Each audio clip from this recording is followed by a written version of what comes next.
Hi Vibrant Souls, welcome or welcome back to the channel. If you're new here, this is Vibrant Soul Tarot, and if you're returning, welcome back, love you. Today's pick a card reading is a much requested one. Not just a subscriber requested, but like 5 subscribers have requested this reading lately, which means it automatically bumps up to the top of the list. It is important and we must get it out. But also I want to say, you guys have been requesting this What's Next in Love reading in the comments, but I've noticed a trend that you guys are also requesting this, as in saying you want something completely new or you're ready for a new connection. You are not looking for anything from your past and you are done with anyone that is already behind you, and now you are moving forward, and now you want to see what's new, what's exciting, and what's next is kind of the gist of what I got from a lot of those comments. And so you are heard. I am here to bring this to you because that is exactly what this reading is going to be focused on. Somebody completely new, your next connection that is not somebody from your past, your next connection that is something new and exciting. And we're going to look into, the first part is going to be who they are and what the connection is going to be like. So we're going to get details about the person and details about the connection that you guys will have. And then because it is a new connection, the second part of this reading, we are going to be looking at what their first impression is going to be of you. So I'm excited.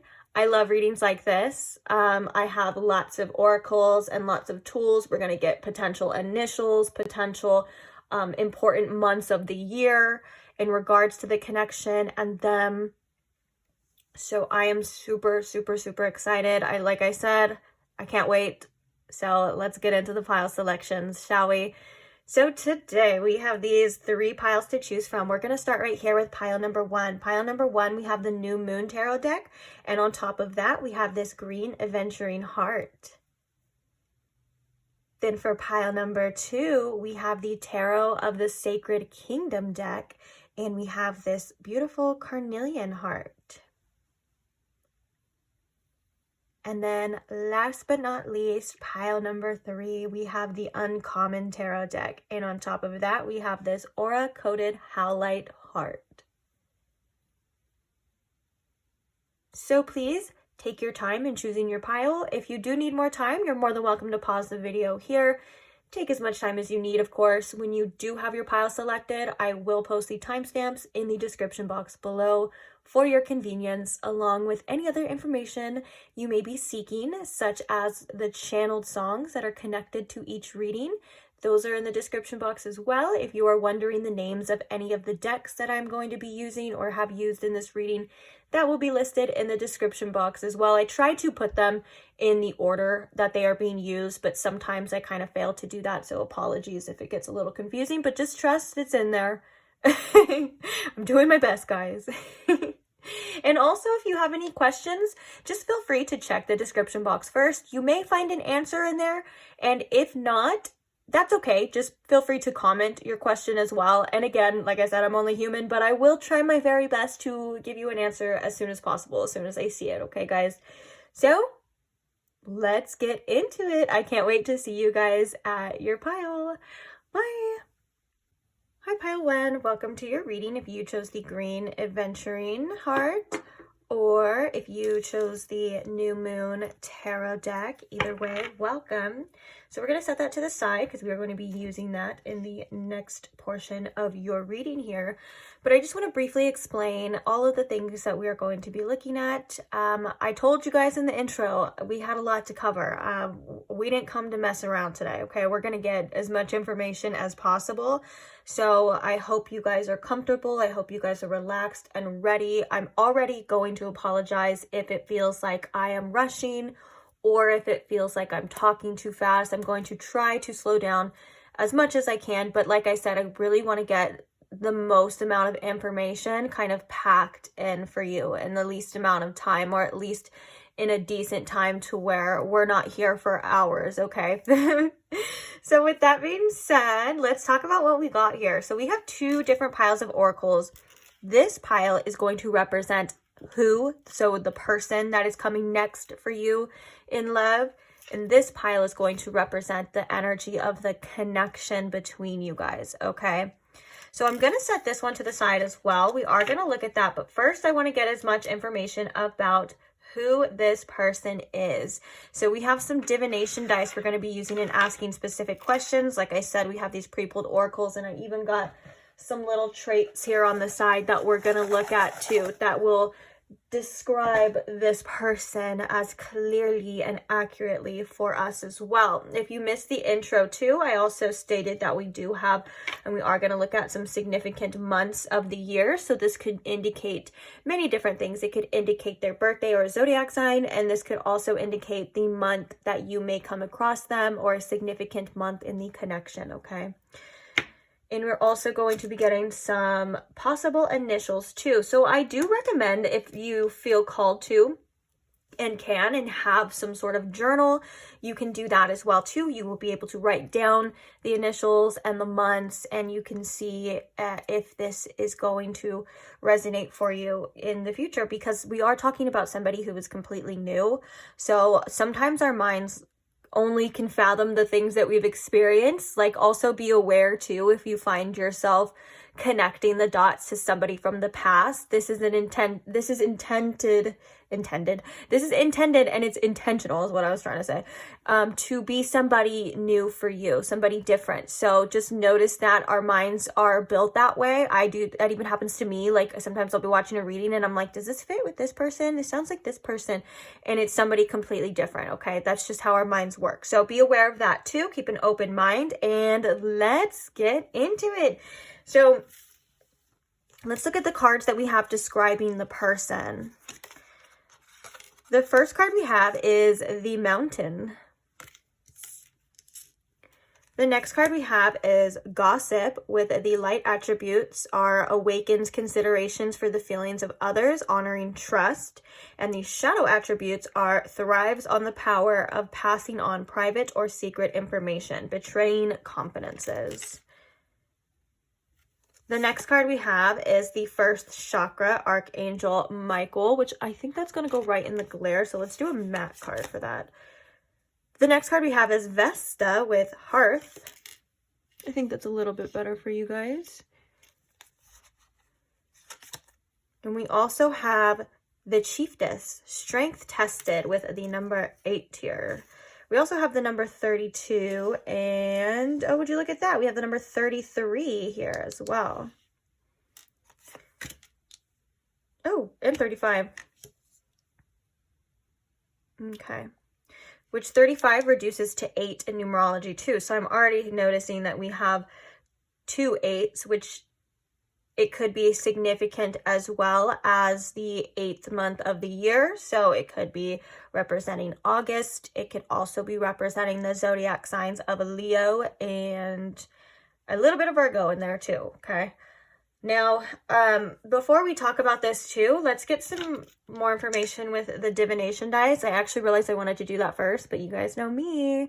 Sometimes it just doesn't work out that way in the orders, especially for pile 1. You guys are always the pioneer pile, and so like I'll want to have a specific order, and we just go with the flow here for you, pile 1. Okay, so what is another significant number that is either surrounding this person or describing this person here, please? Ooh, 11. We have a master number here. So 11 also reminds me of 1111, divine counterparts, as well as the zodiac sign Libra too for justice. But this is very much to me giving, like, the first thing was master number. Like, this person has definitely been through a lot of challenges. We can see that in the cards as well. And so they are here to master certain challenges, master certain things about themselves. They could have this person has a very powerful energy, as we can see here too, a very powerful aura, and they have a tremendous amount of strength, which I think is definitely admirable. So we're going to talk a little bit more about this too. Let's go ahead and get, what is an influencing energy with this person, Spirit? What is an influencing energy? I'm almost kind of now, I'm kind of wanting to think like the first impression for you energy. Like, what is that surrounding this person for pile 1, please, Spirit? We have Pisces. Let's get another influencing energy here. What is the influencing energy surrounding this person? Oh, and we have the North node, which represents future, which represents destiny as well. For some of you, this person could have the North Node in Pisces, or you could have your North Node in Pisces. How cool would that be if it was like the North Node, Pisces, in the 11th house? Like, that would be really cool. But nonetheless, it makes me think of like this, you are going to be meeting this person in the near future. And it makes me feel like you can see and potentially definitely want a future with this person. And with the Pisces energy here too, there could be a lot of emotion stirring, or this person could just come off as very like romantic. I'm kind of thinking of like all of the things that of Neptune as well, like with Pisces here. So this person could be very dreamy to you. They could be very romantic, maybe a little mysterious. Maybe sometimes we project certain things as well. That could be something to be aware of with this person and in this connection, is what are you projecting onto them, and what are they showing you? Because it can also be a very illusion like type of energy too. And also I'm also picking up with the Pisces too, maybe you find this person's energy very addicting. You kind of just want more as well. So with that being said, I feel like this, with these energies here, like this is definitely a person that likes a challenge. This is definitely a person that is on their own journey and theirs alone. I think that not many other people quite understand this person, and I think that this person is definitely coming to terms with that.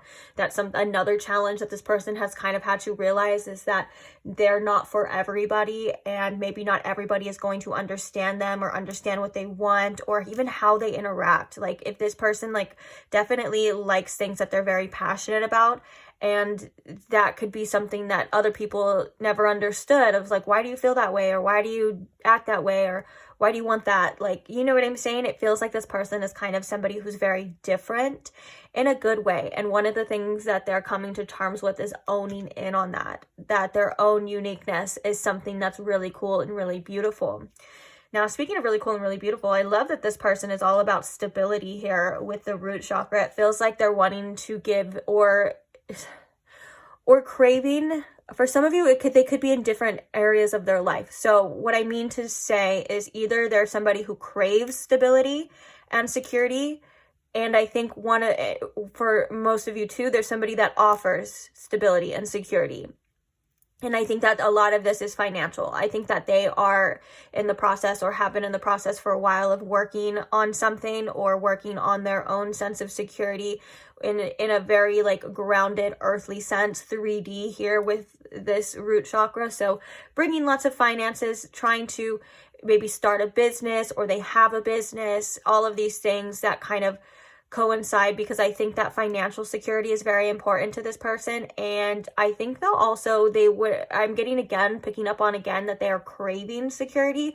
So in a relationship, in a connection, they don't really seem to be wanting some kind of like off and on kind of thing, some fling or something like that, or just go and they like security. They need that. That's something that they really want. And this could also be stemming from past experiences, even their own parents and things. Like if they grew up in an environment that was not secure, or if they grew up around adults or people that left them feeling insecure or took things away from them, they've realized that it's time for them to be their own anchor and build their own security. So this is something that is very important to this person. This could also be their own sense of independence as well. I'm getting there's like a little bit of a bite to this person, in that sense of like, you're not going to take this from me. I built this on my own. This is what I need. This is what I want. I do think that this person does have a little bit of an ego as well,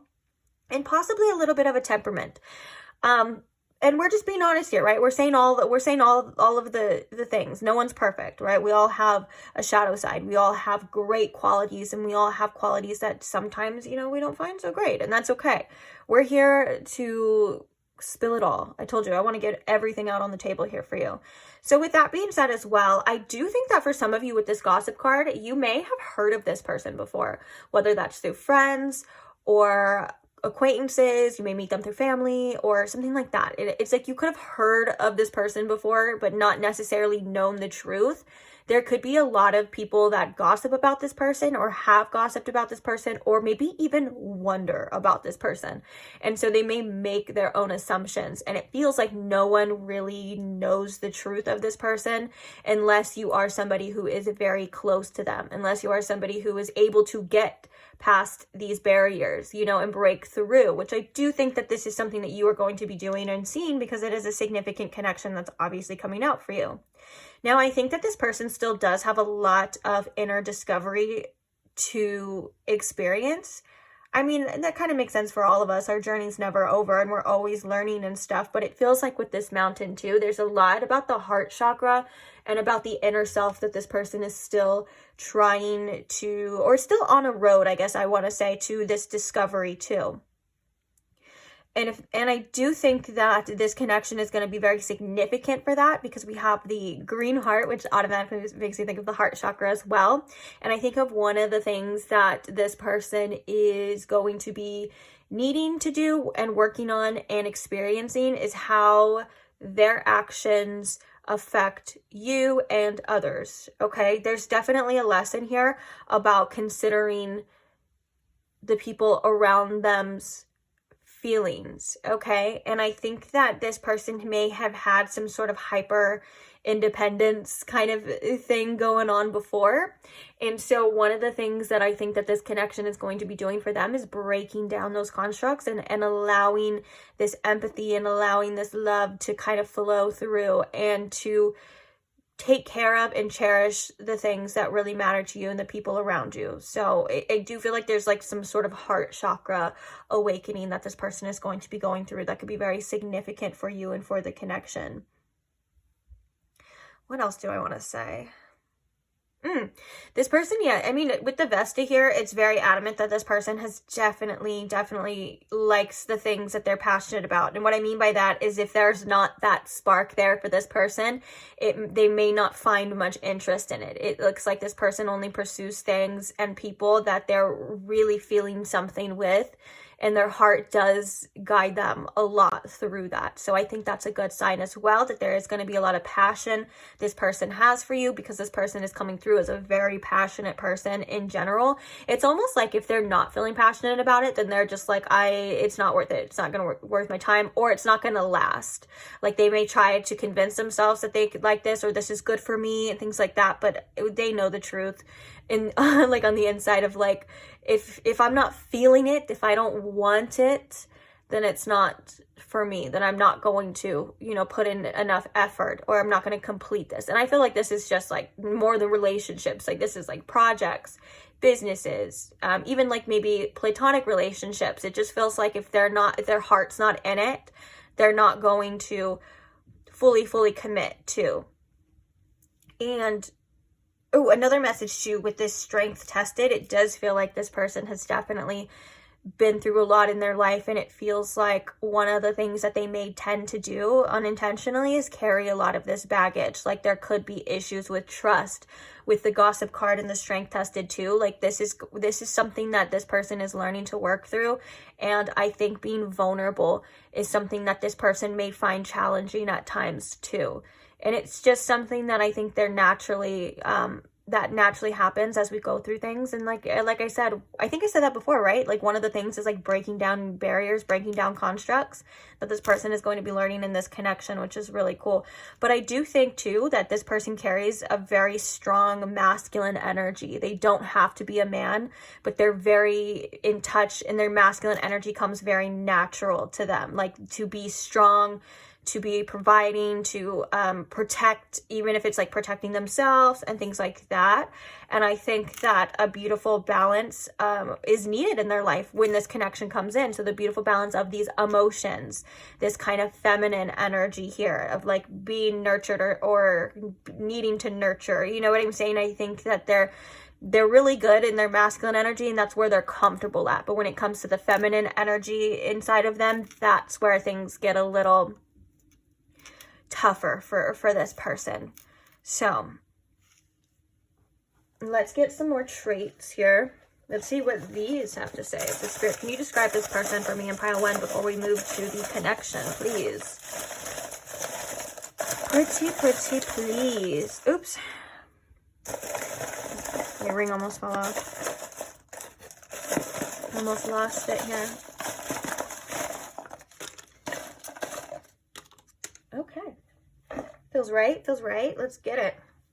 I like how, oh, I like how these kind of all came out together. Like, they're already grouped in. That's very satisfying. Oh my gosh, this person could be a little bit, what would you call that? I don't want to say OCD because I know that that's, we say that a lot, and it's not like this person is diagnosed with OCD, but they could be very particular about how they like things.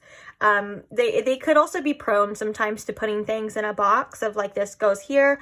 Compartmentalizing their emotions is something that they could definitely do as well, just because everything's so sectioned and it's like the yellow goes with the yellow, the blue goes with the blue, because I'm not normally like that, and I feel like they kind of came out like that too, and it's already, it's significant. Okay, so let's move on.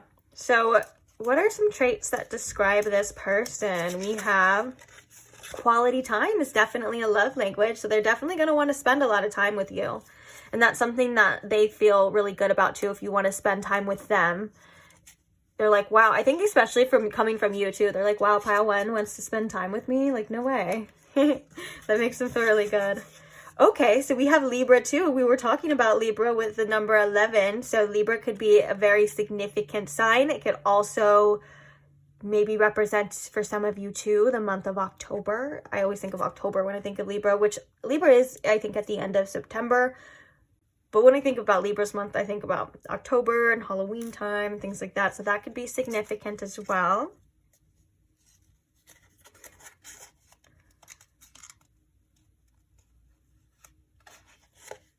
Oh, we have a big heart. So this person is definitely a big softie on the inside. And I think that we were talking about the significance of the heart chakra opening in this person as well. And like I said, like when I think of a green heart, like a green heart is definitely like heart chakra.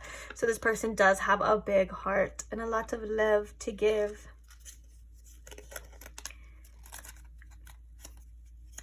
Oh, also I feel called to say too, if you see your zodiac sign too, like if you're like, oh my gosh, I'm a Libra, or if any other like Leo or any other signs that we potentially may see too, if that's yours, that can just be confirmation for you as well too. So we have blue eyes. So for a lot of you, this person has blue eyes. Now it is a general reading, so I don't think that the blue eyes may resonate for every single one of you. So it could be something about this person's eyes. It could be like, I'm kind of thinking of the song Ocean Eyes by Billie Eilish, where she's like, it's not fair. You really know how to make me cry when you give me those ocean eyes. So there could be something very significant about this person's eyes for you.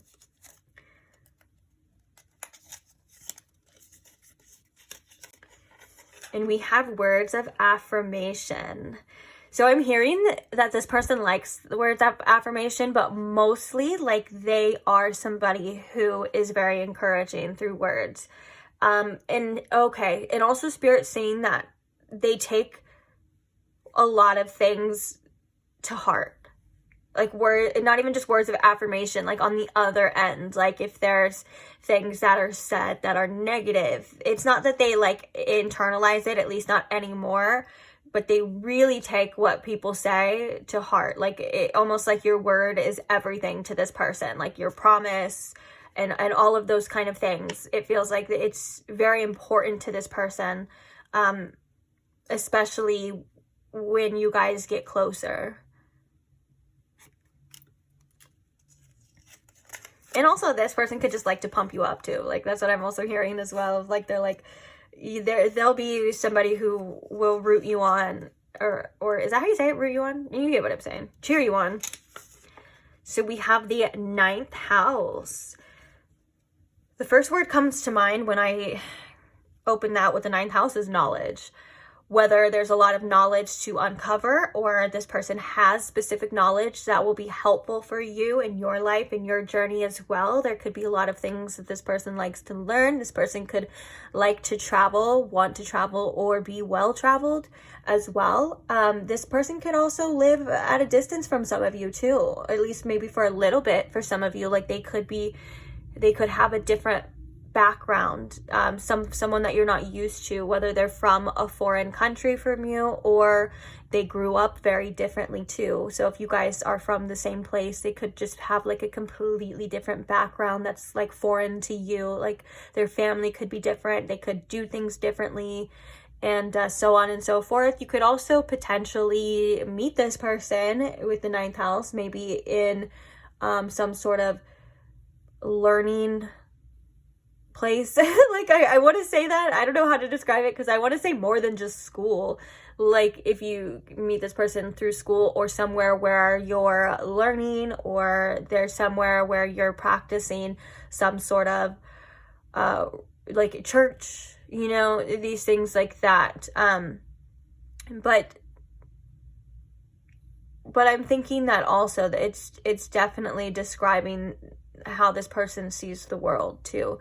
They like the sense of discovery. This person is a very much like, I like to conquer, I like to learn, I like to see different things, I like to experience. I think that this person does not like a lot of the time to be stuck in one place. They like to branch out, and even if that just means like getting out of town on the weekends, like, you know, they could work Monday through Friday, but then on the weekend they're like, let's go to the mountains. Oh, hey, let's go to the beach. Those are actually, it's funny that I say that. I just said that too, because those are like my 2 favorite places to go. Like every time I want to get out of the city, I'm like, let's go to the mountains. Let's go to the water. Always. Sensitive. So this person is very sensitive.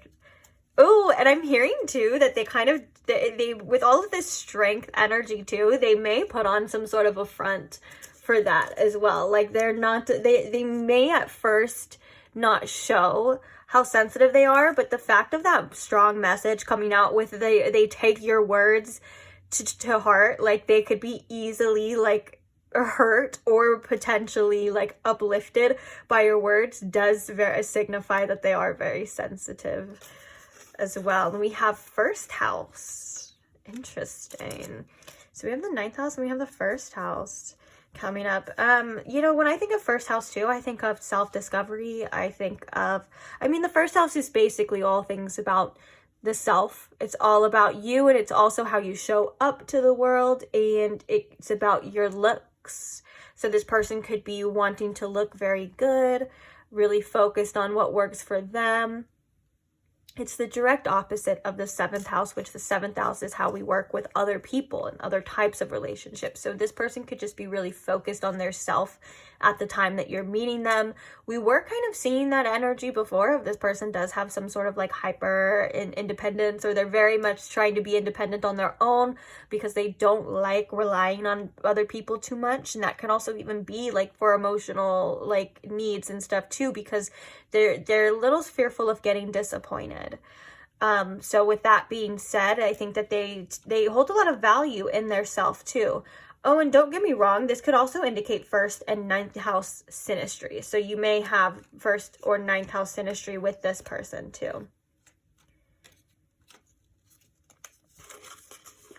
And quirky. So the last one we have is quirky, which some people, I think, like that definition gets a bad rap. That doesn't mean that this person's weird or anything like that. I think it's more along the lines of like different. And I think we were talking about that too. It's so funny how we can see synchronicities too, because it's like something about the way that this person is different. Not a lot of people understand them. That was one of the big messages coming through as well too. But I think that it's something that you're going to enjoy. I think it's something that you are going to appreciate about this person, because it's always nice to meet people that are different from everyone else, you know. It's refreshing as well. And everyone has their own little quirks, if we're going to be quite honest, you know. It just depends on the severity and like what they are, but it just feels like this also could indicate this person's a little bit different from your type. If you normally gravitate to one type of person, or a certain, like, if you have like certain types or things like that, it feels like this person's just a little different from that too. So maybe you're being asked to keep an open mind as well. So now I want to move on. Oops, I almost showed these cards. Ooh. Now I want to move on to let's describe the connection between you and them. So what is the overall energy of the connection is what I asked, and then I pulled these cards. So let's see what they have to say. So the first card we have is offerings. The next card we have is ungrateful daughter and earthly mother with the number 7. We have birth. We have self-care. We have the bottle. And we have conflict and defeat with the number 5 here. So already the number 5 could be significant, and the number 7 too. And I'm kind of thinking that for some of you that could be months of the year.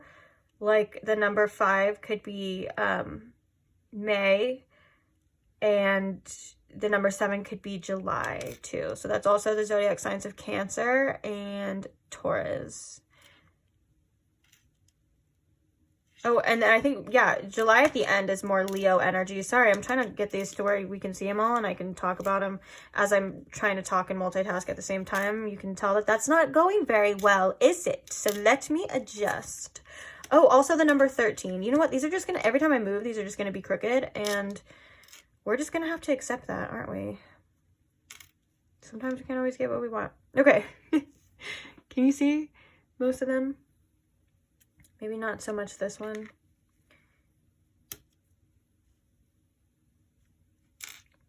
All right, enough. Enough of that. That's ridiculous. Okay. So what am I seeing here for the overall energy of this connection? I mean, I'm sure a lot of you, when you saw this one, kind of gravitated to like, oh no, conflict and defeat. This is something that I think it represents the 5 of Cups.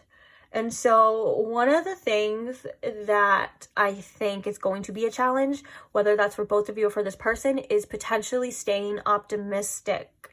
Or there could be, it's Spirit saying it's how you work through the conflicts that are really going to make or break this connection, which actually does make a lot of sense. And you may want to break certain patterns, and you may want to do things differently than how you've done it before. And that's how, you know, this connection could potentially be very, very, very successful, because I do see there's a tremendous amount of potential here.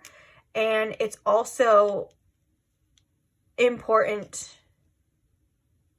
to keep your sense of self. And that goes for both parties, and I'll talk about more of that in a second, but I want to talk about the first thing that's on my mind with this conflict and defeat card. I don't know if you can see it as clearly on camera as I can see it, but there is like these glyphs of like, or these drawings, I guess you would say, of these people, and they're running up, okay, and this person is running down, which kind of makes me think of like there's a different direction to take here, like we were talking about. Like normally we're going one way, or people may say one way or do one way, and you're like, I'm going this way. It may not make sense at the time when certain things are happening, but you are still following the light here in this connection, because this person is directly looking at and is observing and going the same direction as this lit candle, which makes me think, oh, we have a lit candle right here too. But it makes me think of like, you know, following your own inner light and following what you feel is right in regards to this connection is going to be the best bet for you. Like I said, I think that there is something here between both of you about a strong emotional attachment, which could make the sensitivity very heightened on both ends, which could make the conflict seem that much harder. And so this isn't coming to say that this connection is doomed and anything like that. It's coming, I think that this is what these readings are for. You know, they're for us to be aware of certain things, so we have the option to do something differently. Because if we're not aware of something, it feels like it's in control, right? Like of a pattern, like we're not aware of it, we just do it. It's in control. If we bring awareness to a pattern, then boom, all of a sudden it's a choice. That's what makes it different. So I think that there's going to be certain things that may be challenging between both of you, but it's because of how you and this person feel. Now, I do think that there's a tremendous amount that you and each other have to offer. Sorry, I don't know why that came out like that, but you and them have to offer each other with this offering here. It feels like there's something also about humbling each other. There's a very humble energy to this connection. This person and you could feel very humbled by this, or that could be something that may happen in this. And I'm not saying that that's a bad thing. Again, like it kind of means like it's just different. It's almost hard to articulate here. Like it's different. Like there is something that is very humbling about this situation on both ends, and that could be the emotions felt that almost like feel like maybe it brings you guys to your knees at certain times, you know. And you definitely are going to be guided and asked to take care of yourself, and this person to take care of themselves. It's always about what's best for you. This could be a lesson as well as like not sacrificing, not giving too much, not going too fast, learning. There's a definite need of patience in this connection. Time will tell type of energy. And when it comes to expressing yourself, not bottling things up is something that's very important, because I think that there's an energy of like, if there's things that you don't like in the beginning and you kind of put them to the side, or you don't really care, or you say, you know what, it's not that big of a deal, they're are going to come back to haunt you in this connection. And that goes for this other person as well too. So communication is something that is very key here, and it's all about how you communicate and how you are willing to work through certain things, and what you are willing to do, and what you are willing to give, and what you are willing to get. This is definitely the energy of this connection. Again, birth is talking about there's a tremendous amount of potential here. Could also potentially lead to a rebirth in you and both parties. But all in all, you're going to be definitely doing what's best for you, and that's for you to decide when the time comes. And the ungrateful daughter and the earthly mother, this card is kind of tricky. It can mean many different things. To me, it talks about kind of,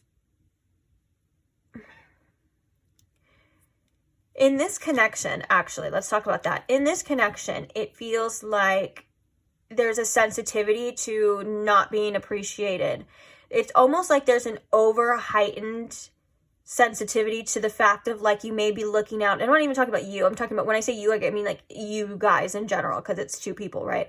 It feels like there's an over heightened sensitivity of like, well, they don't appreciate me, or I did this and they don't care, and this and that. And it kind of feels like this is coming from an ego place. And so the best way to restore that, and the best way to acknowledge that and to get through that conflict, is to gently talk about this. And you will have to be vulnerable. And I think that it's going to in turn spark this person to say, you know what, I have to be vulnerable as well too. And it's something that is going to be challenging, and it's something that is going to be a little bit hard here. And don't forget to be kind to yourself, and don't forget to take care of yourself as well too. But it is something that can definitely be worked through, and I think it's something that actually is divinely guided on both parts. Since we had the heart chakra energy, we had this, all that sensitivity from this person, and it's like you have a lot to offer this person, and this person has a lot to offer you. Now,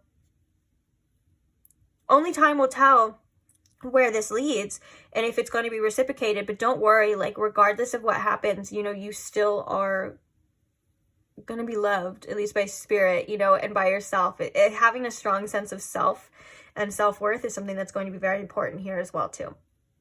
Okay. And I do think that this is something that is going to last. We're not really looking into like how long it will last, or if it's going to be forever, or things like that. But I think the more you're able to express each other's feelings and emotions, and in a way, and discover each other, parts of each other a little bit more and deeper, and it feels like the longer, you know, this will last. It's like, it depends on the state and the ego and all of these other things. I'm being honest here. It depends on that to determine how this is going to go.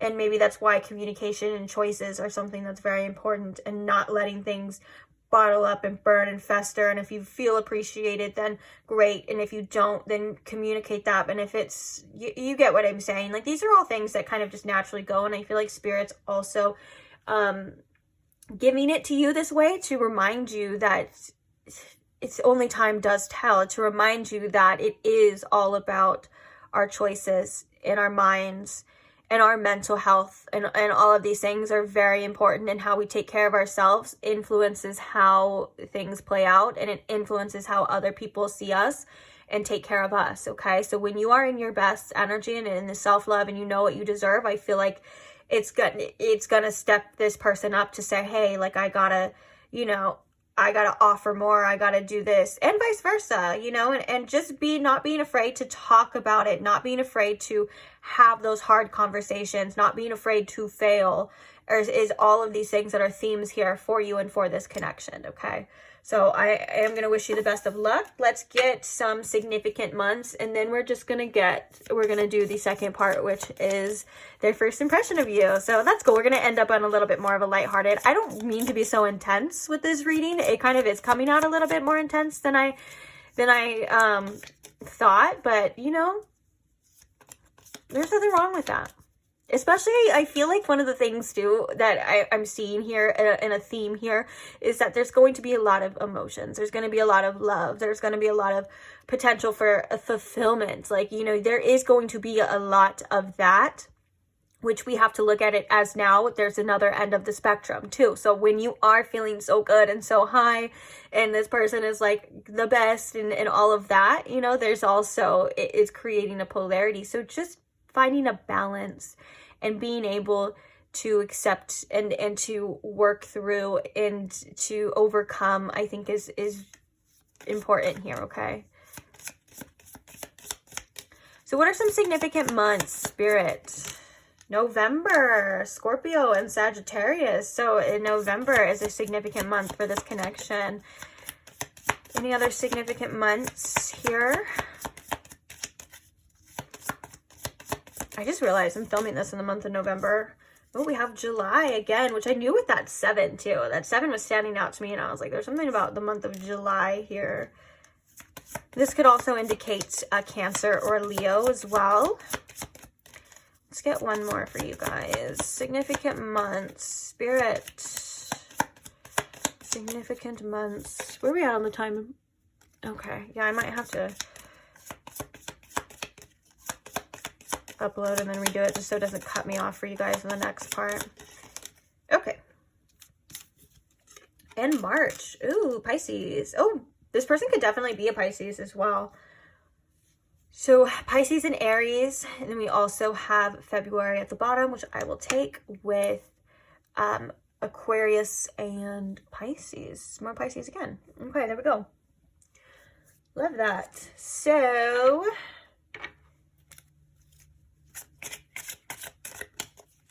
let's get, what is this person's first impression?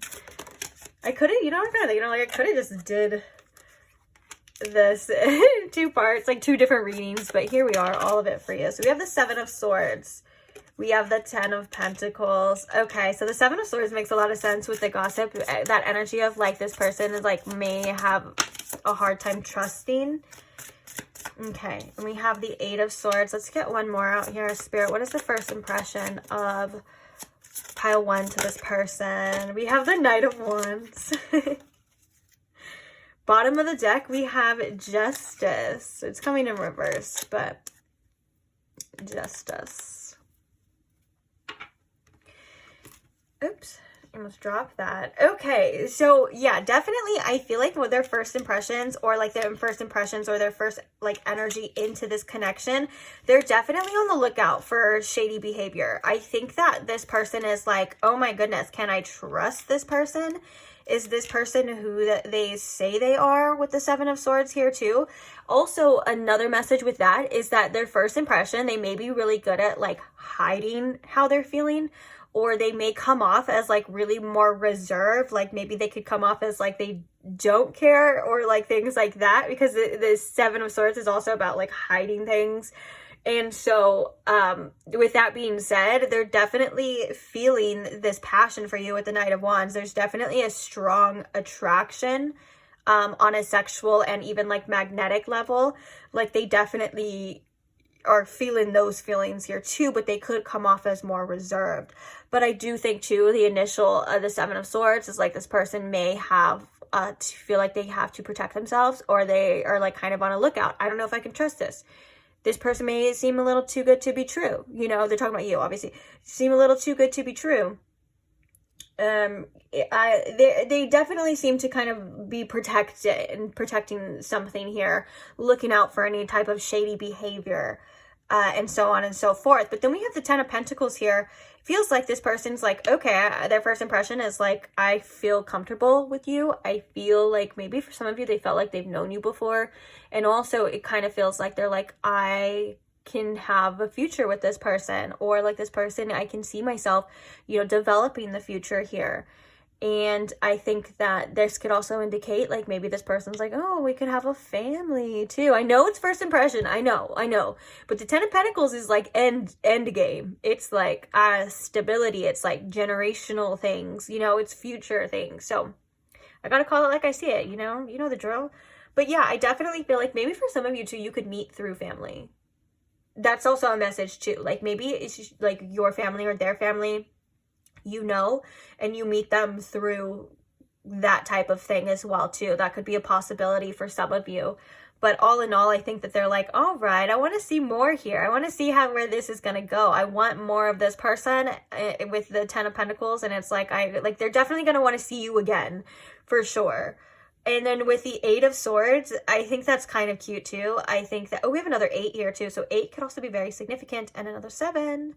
But, with the 8 of Swords too, I think that they're like, you make them a little nervous. Like they definitely are very much in their head. And I think that's why that 7 of Swords energy is coming out too. Like there's definitely an energy of overthinking, and maybe like the circumstances that you and this person meet too. Like for example, if it is through family and stuff, like they may think that like you're off limits. They may be telling themselves stories in their head, like you're not into them. Or if you are like the type that comes on to them, like in this situation, they're like, oh God, I can't trust this person. They just want something from me and blah, blah, blah. It just feels like there's a chatter, overthinking in their mind. Okay. To where it's like, maybe they're like frozen at times, because the 8 of Swords sometimes present us feeling like stuck in our own thoughts and not really having a way out, even though the way out is blatantly right there if we could just open our eyes. And I think that that's kind of like this person's like, I don't know what to do with you. Pile 1, I don't know. There's definitely a little fearful energy.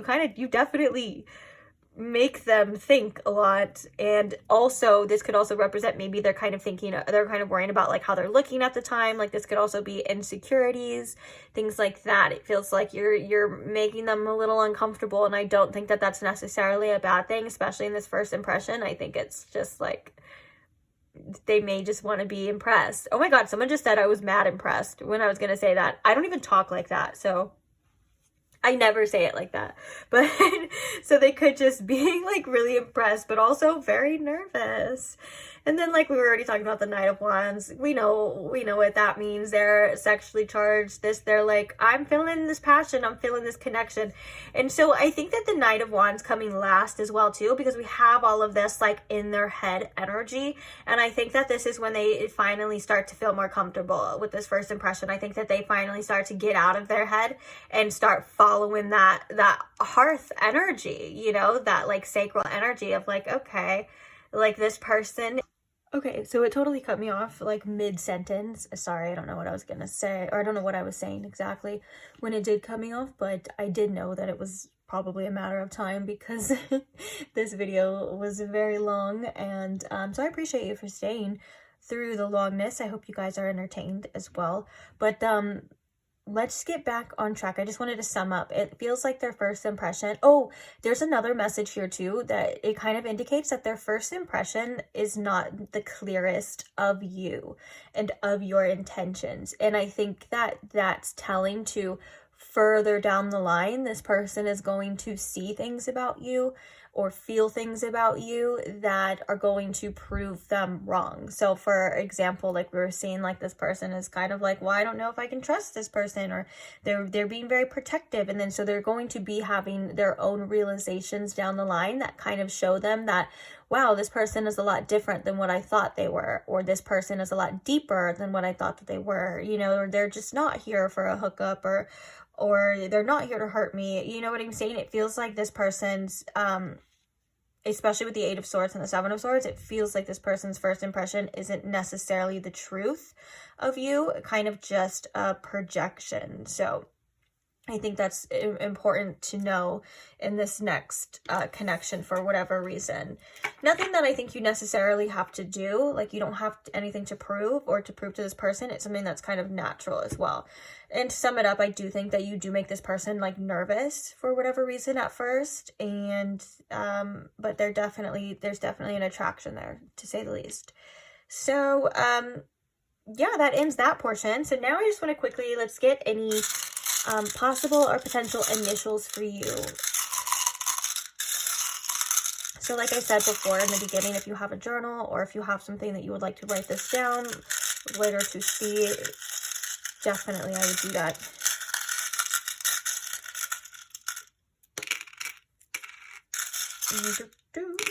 Okay. What do we have here? We have W. Oh my gosh, I'm already like, wait a second. So hold on, bear with me. So we have W, which makes me think that you guys might meet, some of you might meet this person online. Like, that's like the beginning of like a website, www.whatever.com. I definitely can see that as a possibility here. Also, W's could just be significant in the person's name, whether that's first or last, because this is initials. Who, what, where. I'm kind of thinking too, like who, what, where, when, why. Okay, so we also have the letter E. We have Q. We have another E. We have R. We have I. We have an O. We have two O's. We have a lot of doubles. Makes me think like mirroring or like twin. We have that 11, that number 11 too. Oh, look at, and then also at the bottom of the deck too, we have Justice, number 11, Libra. We also have an F. Oh, and then we have a Y. Look at FYI, for your information. And then we have an X. So these are potential initials that they, or significant letters, like that could be like in their name, or maybe they can spell out things for you too. We have the word fire, and we did have like that hearth energy, which is definitely about the inner fire. We have the Knight of Wands for their first impression. We have fiery. This person could be very fiery, or they could think you're very fiery. We have, is there an A? Oh, I thought there was an A. So, this is very like telling to that connection as well too. Like, oh wait, it's SE, huh? Like, so I think it's SE, but we still have it, so that works too. But we have like SE, like the sew, like sewing things kind of coming together. Also, is it the O one that's reap what you sow? So like that I know it's not the sowing, but like the phrase reap what you sow. So it's like what you give is what you will get. There could also be some like karmic energy to this too. Maybe even like past life. Ooh, look at, we have wifey. Wifey, this person could think you're wifey material. You could think this person's wifey material, depending on the gender. Doesn't matter, just make it fit. Oh guys, if you're still here, thank goodness, because that means that this message is for you. So there was another message that I completely forgot to say, but I remembered when it cut me off, of like, if this is for you, like obviously, like if you're able to do this, depending on like what kind of relationship this is, you know, if it's like a same-sex relationship or whatever, that's something that could be considered down the line. But if it's possible for you at this time in your connection, be careful if you don't want to. If you want to, that's fine. But like there's a sense of that maybe you and this person could potentially have a baby together. So you could definitely get pregnant or get your person pregnant. So it's kind of like, be careful if you don't want that. If you do want that, then yay, then congratulations. But yeah, but that was the only message. So I'm just gonna assume that maybe if you're still here, then it was probably for you. I don't really see any other words, or I kind of do, but I don't know if there's, so we have soar. Oh,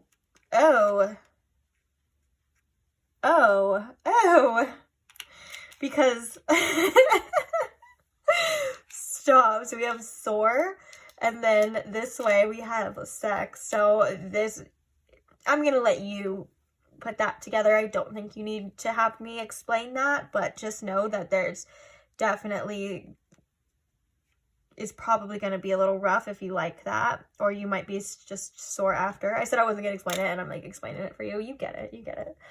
But other than that, guys, I think that's it for now. I'm still looking as I'm saying, as I'm like closing it out, but I definitely think that's it for now. Please let me know if you guys see any significant words. I love that when you guys comment like some words for the piles and things like that. And yeah. Okay, I gotta stop. Okay, stop. I gotta stop looking at it because I'm gonna keep doing it this whole time. But yeah, so on that note, I'm gonna leave this reading here. I loved doing it for you. Like, this is one of my favorite readings. I love that they're so different, and I love that they have a lot of components to it. So thank you for staying here, and thank you for being with me, and thank you for listening. Again, thank you to those who like the videos or comment and share your support and share your stories. I appreciate you guys so much, and thank you as well to all that are subscribed.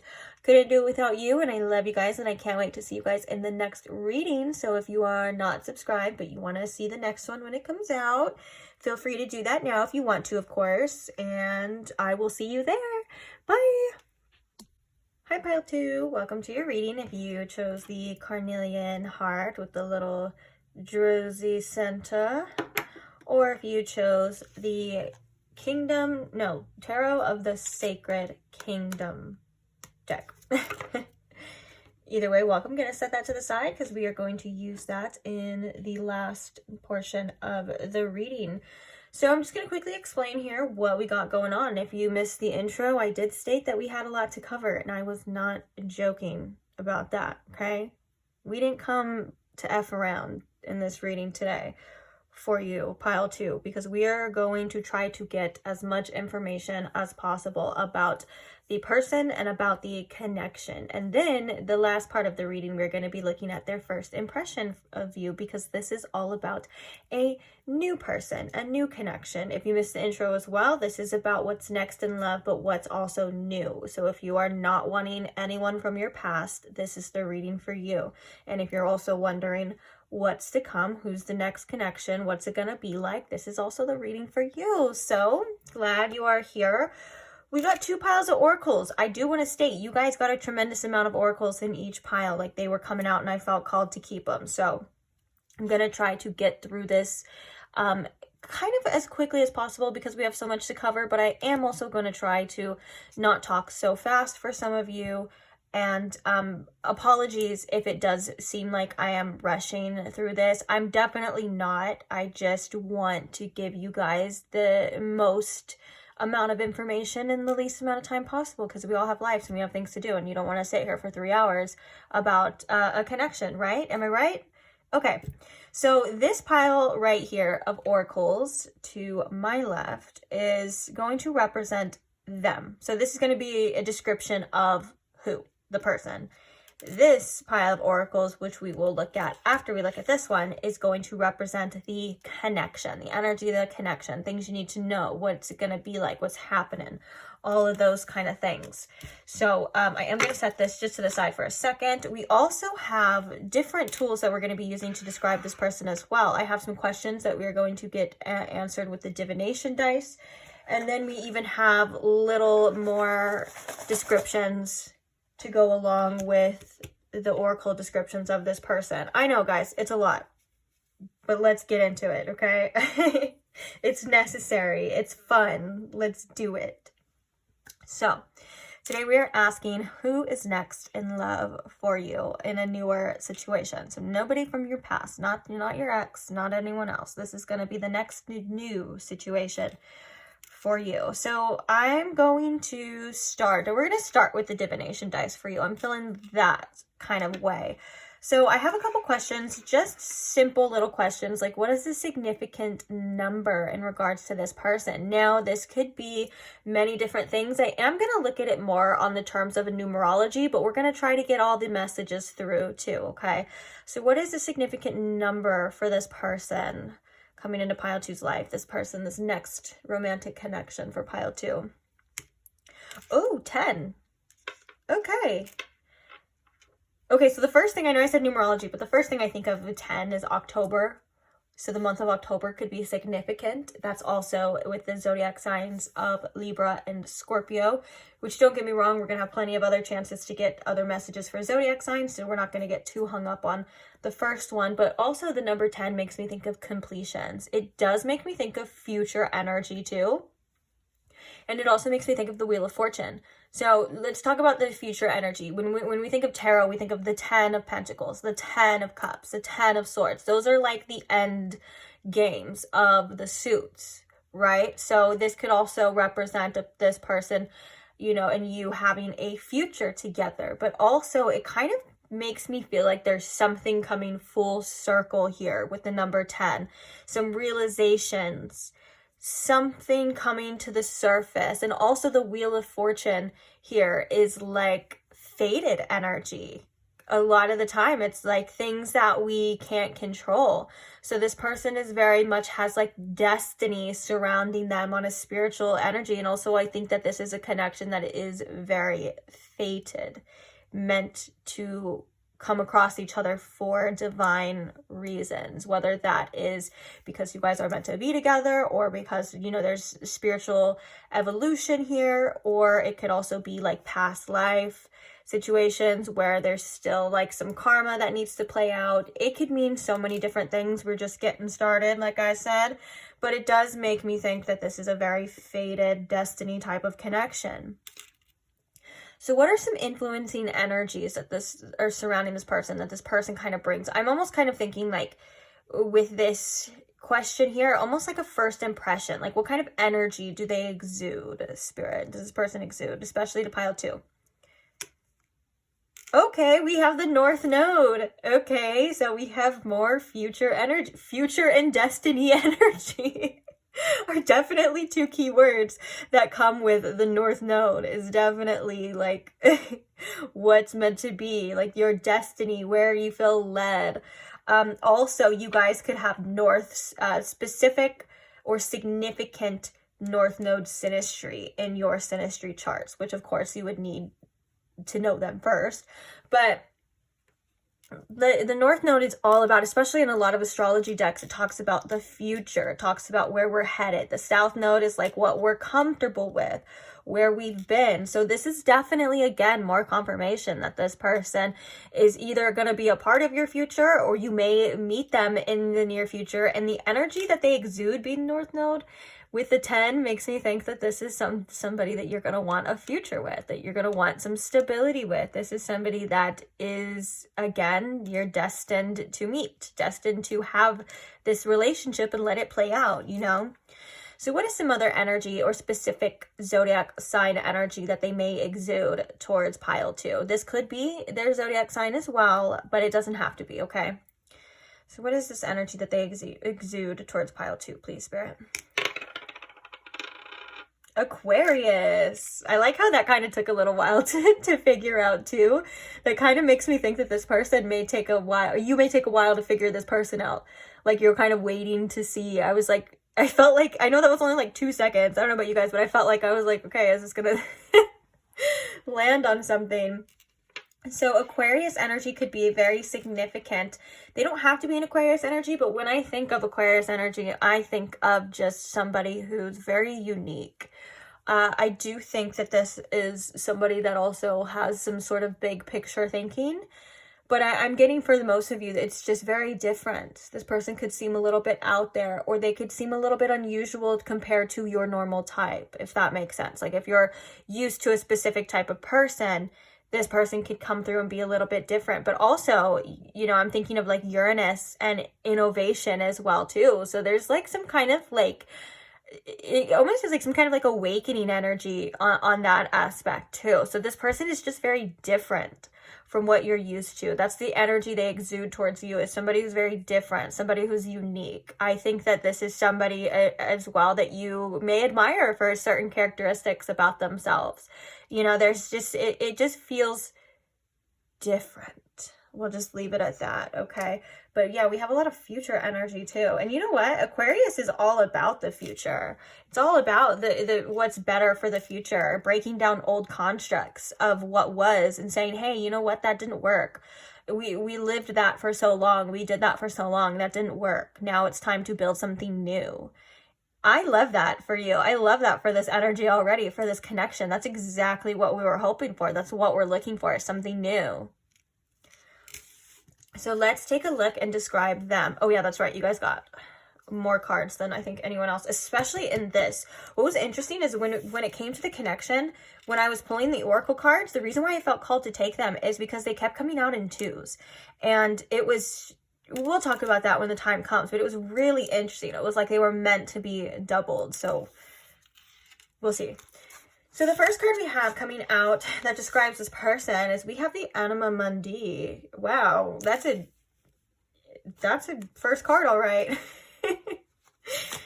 The next card we have is the Shaman.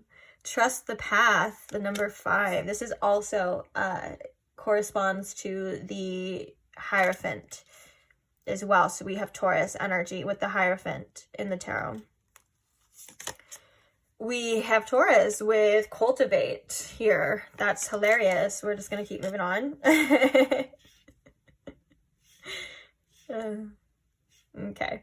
So Taurus and cultivate with the number 2 for the second house. We'd also have ascendant with entrance, the number 35 here. So the ascendant. Oh, this person, since these two cards came out together, and they're just from the same deck, this person could be a Taurus rising as well. They could have their ascendant in Taurus. So we have the Knight as well, which the light attributes are loyalty, romance, and chivalry, a love of honor. And the shadow attributes are allegiance to a destructive ruler or principle and romantic delusions. The Knight is a great energy to come out for like a romantic connection too. This is very much like Knight of Cups energy in the tarot as well. And the last card we have is the Healer of the Ages, number 51. Okay, how do I want to put these? Let's make it to where you can see them more clearly. Let me adjust really quick. Okay. We have powerful spiritual energy coming from this person as well. Whether they are somebody who is very spiritual, they're just naturally very in tune to the universe, to the world. Anima Mundi is another meaning, or it just means the world soul, and like all that there is, like the connection between all things. And I think that this person has somewhat of an understanding of that. I think that they feel the connection of all things, even if it's not consciously, because I do think that this person may go through a deeper spiritual awareness or a deeper spiritual awakening after you, or after meeting you and experiencing you in all of that stuff. So I think that it's already there, and I think that it's going to come out more in this connection as well. I do think that this person is somebody who is very wise, and with the Taurus like energy, that makes me think of this person kind of being very stable. And when I think of Taurus energy, I do think of it as very nurturing. I feel like it's one of the more nurturing, seemingly more nurturing. I'm not saying that the other earth signs aren't nurturing. That's definitely not true. But it is seeming like one of the more nurturing signs of the earth signs of the zodiac, because it does crave comfort and stability. And I think that this person is in the process of cultivating great things in their life. And I think that this person is definitely coming out in a way of becoming more unique to themselves. Like with the ascendant and entrance, this person definitely has some sort of like flair to them that makes them stand out. We were kind of seeing that with the Aquarius energy. So that's actually another confirmation as well of that this person has something very unique to them, something very different to them as well. But I do think that this person carries a lot of spiritual wisdom, and I think that one of the things that they're kind of learning in their life that they're going to be practicing in this connection as well is letting go, is letting things happen, is not trying to force things, not trying to fit things where they don't belong. They seem to be in a process of where they are kind of trusting their path. They could be an awakened soul as well. I can definitely see that. Or somebody who is newly awakened when you meet them too, depending on your situation, because it is a general reading. But I love the fact that we have the Knight, and I think that this person is somebody that just, they crave romance as well, just like everyone else. Like, this person does feel like they're very much in it for the long haul. They're not in an energy of like, I'm gonna sleep around and that's it. This is somebody, especially with the Hierophant being here, this is somebody that wants commitment, that is able to give commitment, and wants that romance that, you know, that we all crave, and we all, whether it's secretly or not, that we desire, and there's nothing wrong with that. I do think, though, at times this person can get a little stuck in their ways.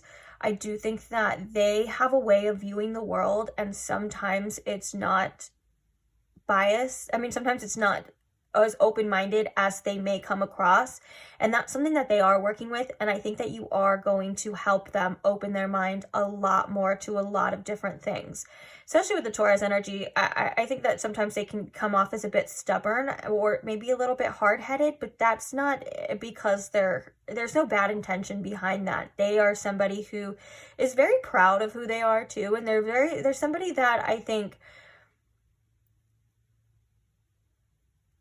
that they stand up for themselves in ways that they may have had to for a while, and so it's not like they're being like hard-headed or stubborn on purpose. It's like they're kind of just used to having to fight for what they want and used to having to stand up for themselves, and so maybe sometimes it feels like they could take things a little too far, or maybe take things a little too seriously.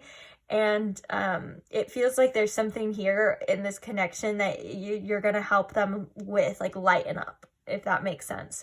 But I can definitely see that this person has definitely been on their own healing journey, which I think is really cool too. I think that this person is a lot more evolved than where they used to be in the past, and I think that they're trying to separate themselves from their past versions of themselves. Like, they could have been a certain type of way or done certain types of things, and it just feels like they don't resonate with that anymore. So I think that they're becoming even better and becoming a better version of themselves more and more, and it's like they're discovering new things about themselves all the time. And I think that that's really cool too, because it feels like this person is ever growing, ever evolving. There's just such a powerful spiritual energy to this. I mean, we have literally the Shaman and Anima Mundi, you know what I'm saying, in the Healer of the Ages. So it does feel like this person is definitely on their own spiritual path, and they could be really into taboo things too, especially with this. We have the pyramids with the eye, we have the planets, we have the spirals. This kind of makes me think that they are somebody who does love like spiritual knowledge. They do like the occult and things like that, or things that may be considered taboo, or conspiracy theories. Definitely into aliens. I can definitely say this person is into aliens too. But they are somebody who I think people come to for wisdom or for questions. Like, they are somebody that you can trust their word or their advice. Like, it does come from a good place. Now, in romantic connections, I think that this person can be very trustworthy as well too, because I'm not seeing anything that says otherwise, but we can look a little bit deeper. And with the Knight, I think that sometimes this person may get a little too, like, what's the word I'm looking for? They may sometimes project their own wants on people, and it could make them a little bit sometimes delusional, and they don't mean to be, and it's not like I'm insulting this person or it's a bad thing. I think it's that they want what they want, and sometimes they could potentially ignore red flags because they see potential in somebody, and it could, you know, hurt them later down the line, because sometimes the red flags that we ignore come back to bite us later. But I do think that this person has good intentions. I don't think that there's any ill will or anything when it comes to this, and I think that they are kind of like, this is me, take it or leave it.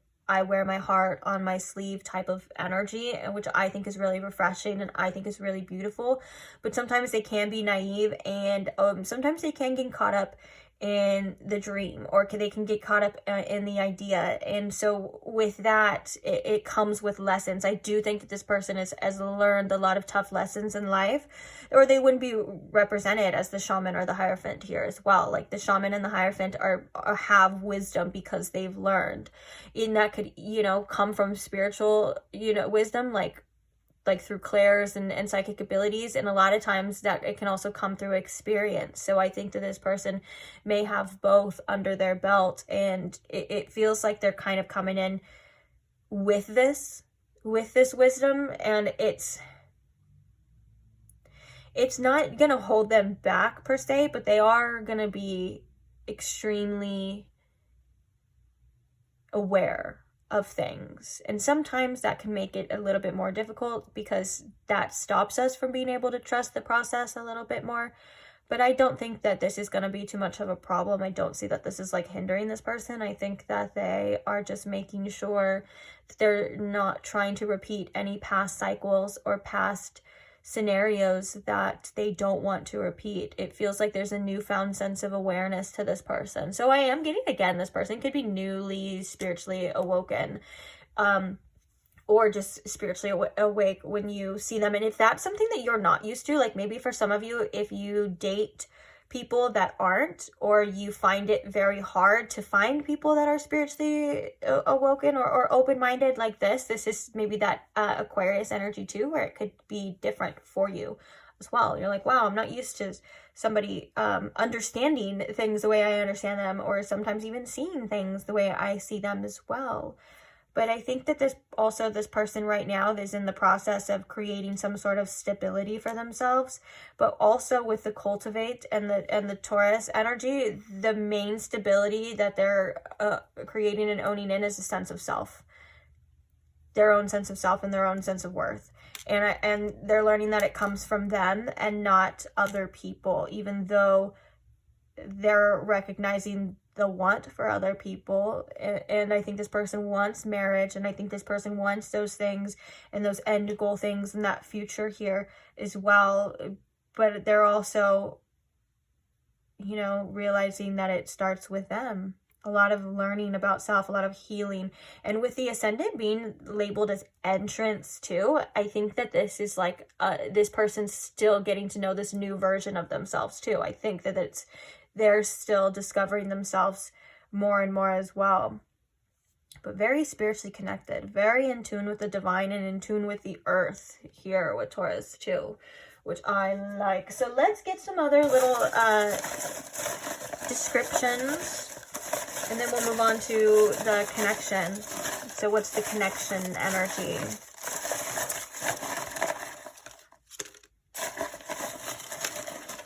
How many was that? Oh, we have a lot of red and green. Ooh, Christmas time could be significant. Do I want to get one more? Let's get one more. Oh my gosh, two more. A lot of the same colors here, I just noticed. Also, root chakra and heart chakra could be significant since it is red or green, but there's a lot of red ones. I think I may have gotten too much. Oh well. There's no such thing as too much, am I right? Okay. There totally is. Don't listen to that. Okay, so the first, oh, that's so cute. The first description we have is the shy. How adorable. I love a shy person. I don't know why. I think I'm like the opposite of shy at times. I can be shy, don't get me wrong, but I'm like the opposite of shy. Like I have like word vomit if I'm like nervous and stuff. So shy people are just so cute to me, and especially like in a romantic sense. Like I'm like, what are you hiding over there? Like I want to corrupt you. Sorry. Okay, sorry. Psychic. So again, more clarification that this person is psychic. They're very in tune to their spiritual self, their senses, and to all that there is. Anima Mundi it always reminds me of source energy too. And that's amazing. And we have the shaman. Yeah, that's really cool. Really cool. Loud. Ooh, so we have shy, but we also have loud, which makes me think too that like once you get to know this person, they're definitely not shy. I love those types of people even more. Like when they're like, oh, this is what you were hiding deep down in there. You were being shy at first, but don't get me wrong, this person definitely is not shy on the inside. I love that. Maybe you could just make them shy as well too. Like maybe they come off as shy at first to you, because that being the first description too makes me think of that could have been a first impression. And so like at first they're kind of shy, but then you realize, oh no, definitely not. 10th house. So another 10th house. You could meet this person through your career, through work. You know what's crazy too is a lot of the sign that's in my 10th house, I've met a lot of people with that sun sign, and I haven't met them through work, but I'll tell you one thing, it was very much a spiritual connection, very much destined to meet, very much for reasons, okay? Different reasons, growth. And I just feel like relating that to this message as well, of like, this is somebody that, and also your 10th house is like, can also be considered like your, kind of like your trajectory of your life too. It's the highest point of your, like the pinnacle, the highest point of your chart. And so it makes me think that this person, meeting this person and you meeting them could change the whole trajectory of your lives.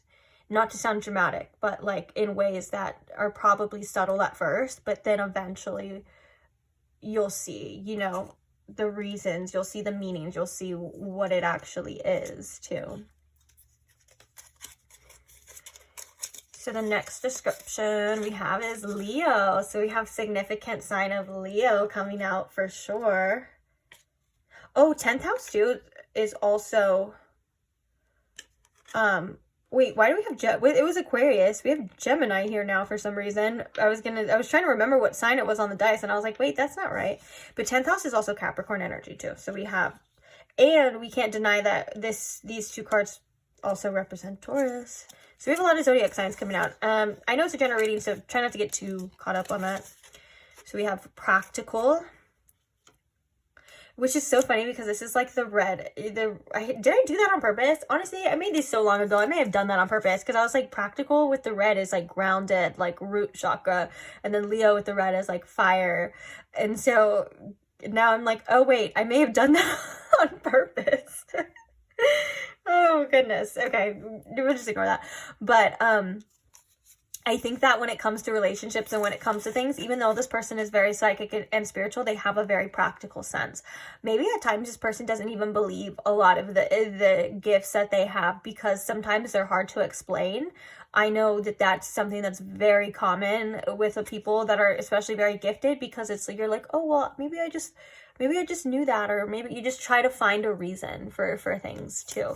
But being practical is still a very positive sign. I think that it's all about balance too, like balancing your spirituality with your practicality is something that can get you very far in life, and it will help you. So we also have relaxed and chill, which is really cool. Maybe this person just speaks loud. Like on accident. Okay. I just heard, or they smoke loud too, if you know what that means. We also have Aries. They have tons of fire energy.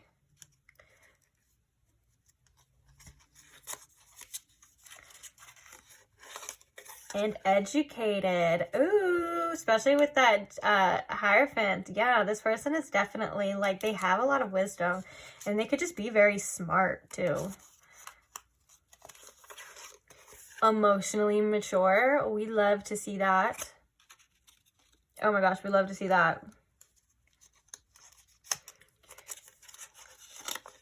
And passionate. I was gonna say that with all the fire energy too. I was like, I think that this person is very passionate, or they have a lot of passionate energy.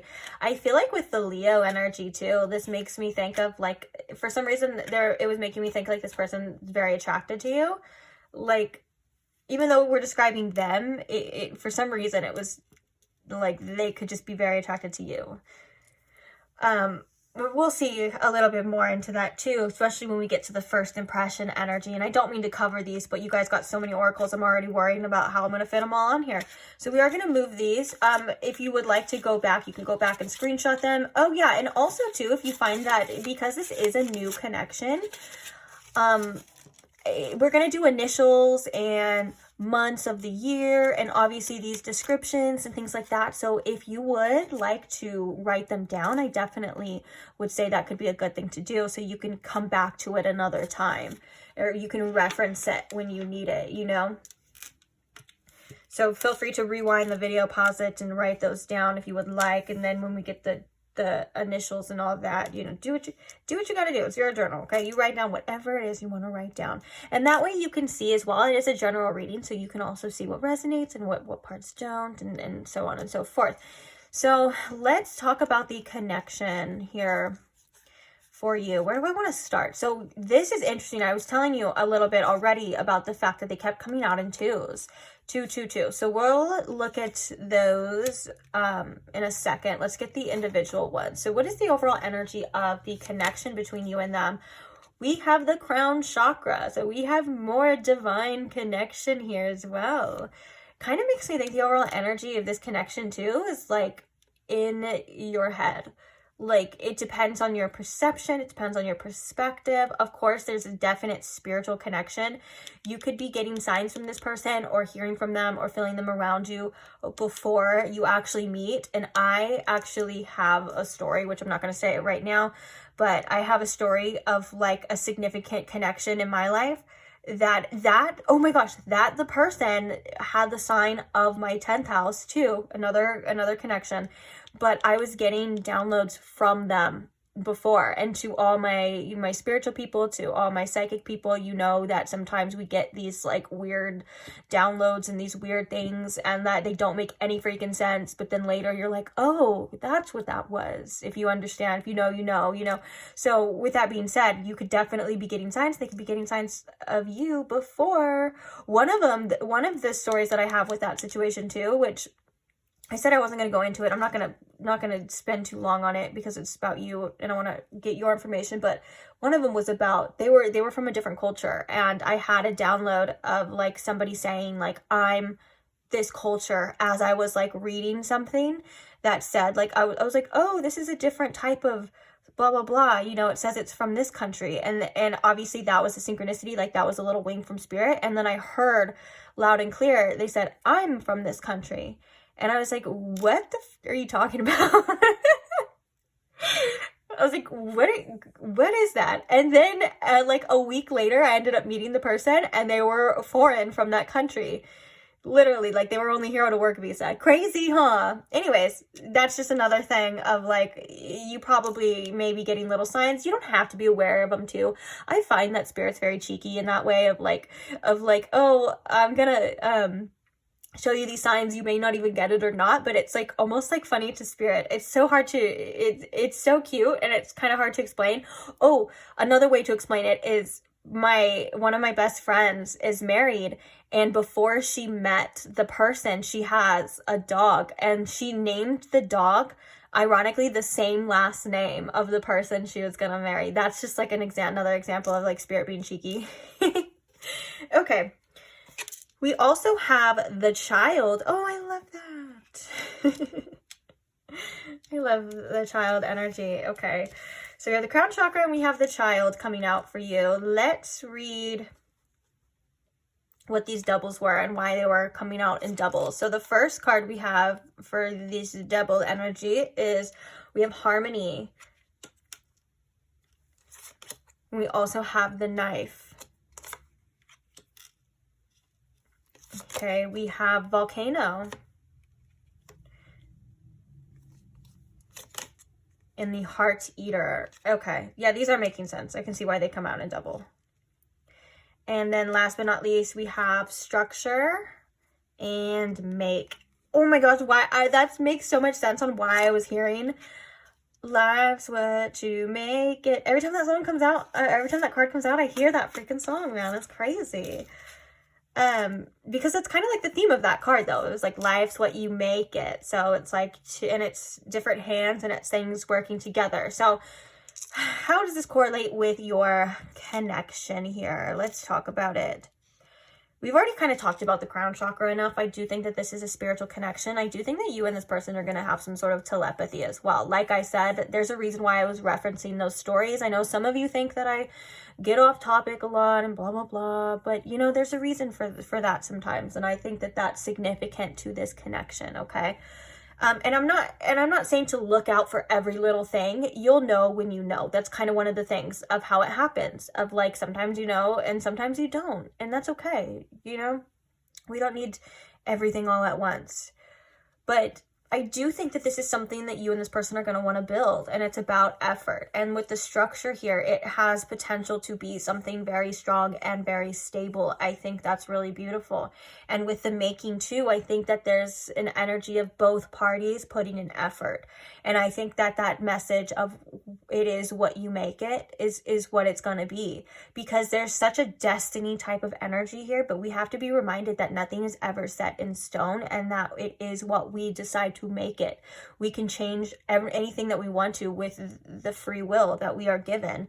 And yes, there is spiritual forces that push us towards things. And yes, I do think that even though there's things that feel like it's choices in our life, like it feels like free will, because it is, because that's what our heart wants and that's what our spirit wants. I do think that there's correlations and reasons why for everything. You get what I'm saying? Like, I do think that there's obviously a bigger energy at play. But when it comes to the outcomes of certain things, and especially like connections or anything like that, like even if it's like a career, like you could decide at any time to change it, or you can make the decisions that change the future as well. So there is that energy here of it is going to be what you make it. Now, we have two duality energies. We have harmony and we have the knife. One of the things with the knife is all about how we choose to communicate, how we choose to wield this knife. It can be a weapon or it can be a tool. And if you want to create the most harmony in this connection, it is going to take a dual effort, and it is going to take both people working together in this connection. And I think that the want is going to be there, and I think that's great for a start. Now, I think that it is going to play out the way that it's going to play out. There's nothing here that really signifies what it's going to be, but there's a tremendous amount of potential, which is really cool. I think that there's also a lot of inner child healing, and as long as you can work through your emotions, as long as you guys are able to communicate this in a way that is, the whole goal is the building, the whole goal is the harmonious effort, I do think that there's a lot of potential for success in this connection. And one of the things that I think is adamant here, especially with the volcano and the heart eater, is learning how to express yourself in a healthy way, not in a way that damages the other person, damages the relationship, and most importantly, that doesn't damage yourself. The heart eater, it makes us sometimes think that there's other people that are doing things to us for malicious reasons, or it's kind of like, I feel like with this heart eater, there's a worry here of this person not being careful with your heart, not caring for you. But the true definition of the heart eater is when we turn on ourselves and we eat our own hearts. And I think that this is important, to not let things eat away at you, which is very interesting, because pile one, now that I'm talking about it, pile one got the bottle, and that was all about bottling things up too. And I'm kind of referencing that right now, because I think that, you know, they're working through the uncomfortable emotions and allowing yourself to express yourself in a way that is validating for you is very important within this connection. Like, you're to not hurt yourself, to make sure that you're not self-sabotaging, and that could be this other person as well too, like with the self-sabotage. Now, the volcano is also a great sign of like passionate emotions too. I think that this is about being able to let yourself act freely in a way that is very healing for you, being able to express yourself and express your emotions and these feelings in a way so that you don't feel bottled up, that you don't feel trapped, and that you feel comfortable enough to express this without the fear and without the worry of what the damage could be by doing that, by being vulnerable. This is something that I think you and this person are potentially going to work through as well.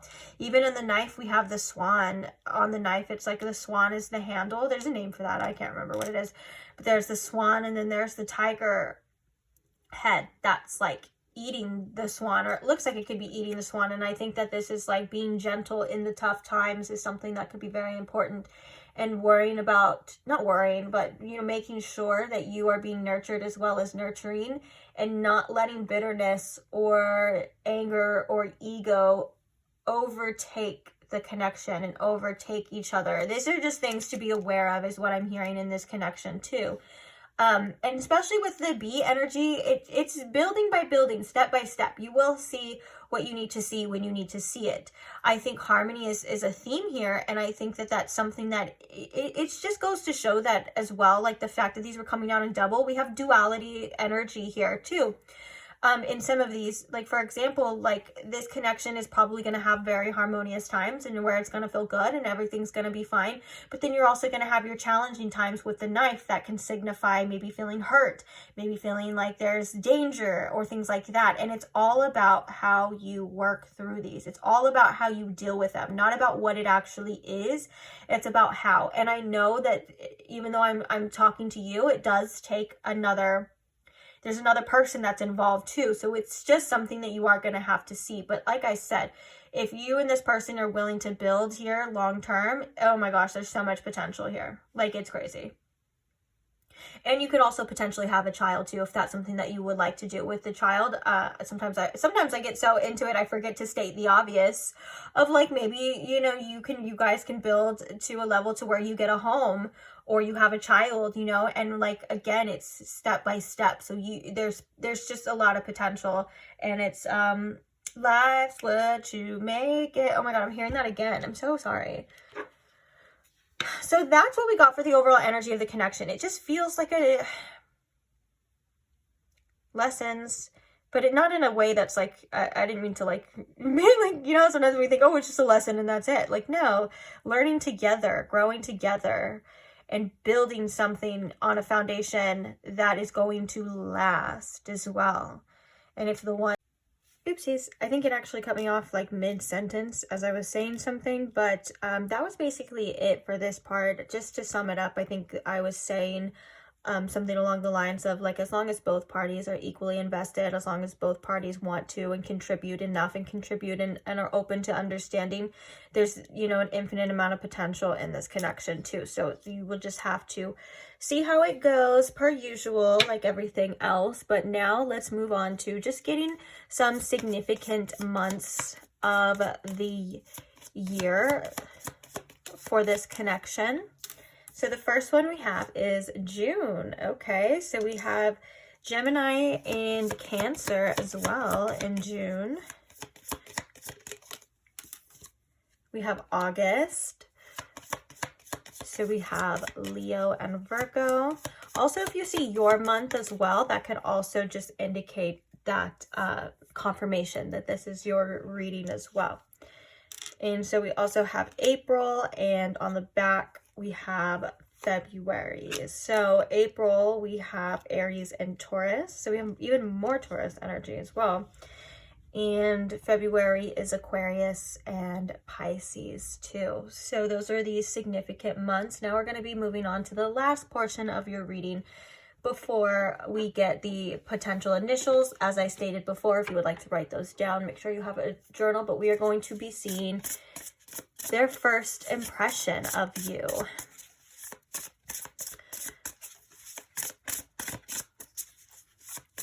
So Spirit, what is this person's first impression of pile 2? What is their first impression of pile 2? We have the 10 of Wands in reverse and the 2 of Swords Interesting. What is their first impression of pile 2? For some of you with the 10 of Wands in reverse, whenever they see you, like if there was things that were building up into that point, like if you met online or something like that, and there was like build up, it feels like there's going to be, with the 10 of Wands in reverse, a kind of sense of relief. Like if they were worried about you guys meeting or just so on, and anything like under that nature, it feels like there's some sort of sense of relief here with the 10 of Wands. And also the 10 of Wands in reverse can also indicate as well is that like it kind of feels like they can relax, like they don't have to work so hard, you know, to be around you, which is really cool too. So the two, what's the Two of Swords? Okay, so we have the Page of Pentacles, the Three of Wands, and we have the Knight of Wands in reverse, which is interesting because the Knight of Wands was the last card to come out in pile 1 too. Oh, look it, we have the Knight of Cups at the bottom of the deck. So it makes me think that the Two of Swords, like it feels like their first impression of you, it kind of still, they're like still a bit undecided, and that's okay. You know, initially it kind of feels like maybe there is a decision that they have to make when they're around you. Like if you are deciding what to do, where to go out, where to meet, it feels like there's something about being able to make a decision that is going to be influencing this first impression for whatever reason that is. And it also could just feel like they're still trying to decide or figure you out or analyze. Sometimes the Two of Swords though can be like we're over analyzing, that we're not even making a decision too. So it just kind of depends on the circumstances between you and them. But it does feel like maybe you're going to make this person have to make some sort of choice, and that could just be them deciding on what they feel and what they want in this connection. There could be multiple choices in this involved. It's like almost as if they're like receiving information and then deciding from that point on. And I think that they're also trying to be very like logical too. Kind of like, what was that energy of like practical? Like they're still trying to be very practical, even though there could be other things like energetic things influencing this first impression. They're still like, okay. And there's like a mirror here as well too, which makes me think of like whatever it is, it's their projection of this, and like whatever it is that they're seeing here. Then we have the Page of Pentacles, the Three of Wands, and the Knight of Wands in reverse. Kind of makes me think of like, the Knight of Wands in reverse makes me think of like, I have this energy, but I don't really know where to direct it just yet. It makes me think of they're feeling some sort of passion here for you, but they're withholding that at the same time.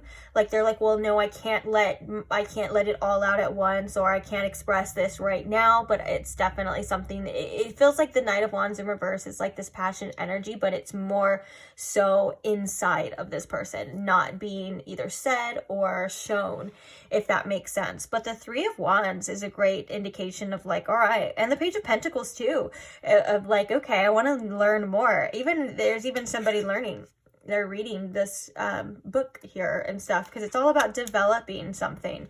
And the Three of Wands is about, you know, a vision and taking the next steps on there too. So this is just a positive influence that I think they're seeing here. And maybe this could have influenced a decision about the future, like this build up here, and this kind of a need to finally like relieve this and be like, okay, now I met this person, now I see, and it's now they're able to decide and see something clearer and decide what they want more in the future, which is something else from you.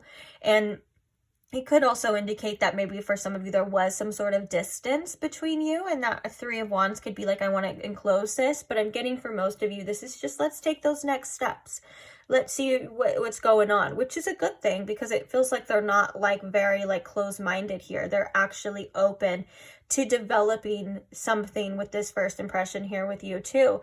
They could also feel like with this first impression, the Page of Pentacles, like they could feel like there's a childlike energy from this, but it's not crazy. Like it's a very like still very grounded, like you kind of have this like childlike energy to you, but you're also still very grounded, and you feel, or they feel like you have some sort of knowledge here too, like, and you're open and willing to learn from them, and vice versa, which I think they're thinking is a good sign in this first impression too. And then again, they're kind of like, okay, I can see something, I want to see where it goes. But I do think, again, they're very reserved with the Knight of Wands in reverse, but it doesn't mean that they're not feeling it. Like, it doesn't mean, we even have the light right there. I think that it looks more like the solar plexus, but it's the color. And yeah, no, I think it's sacral. I don't know, guys. It's like right in the area of the solar plexus, but it's the sacral chakra energy. It could be both.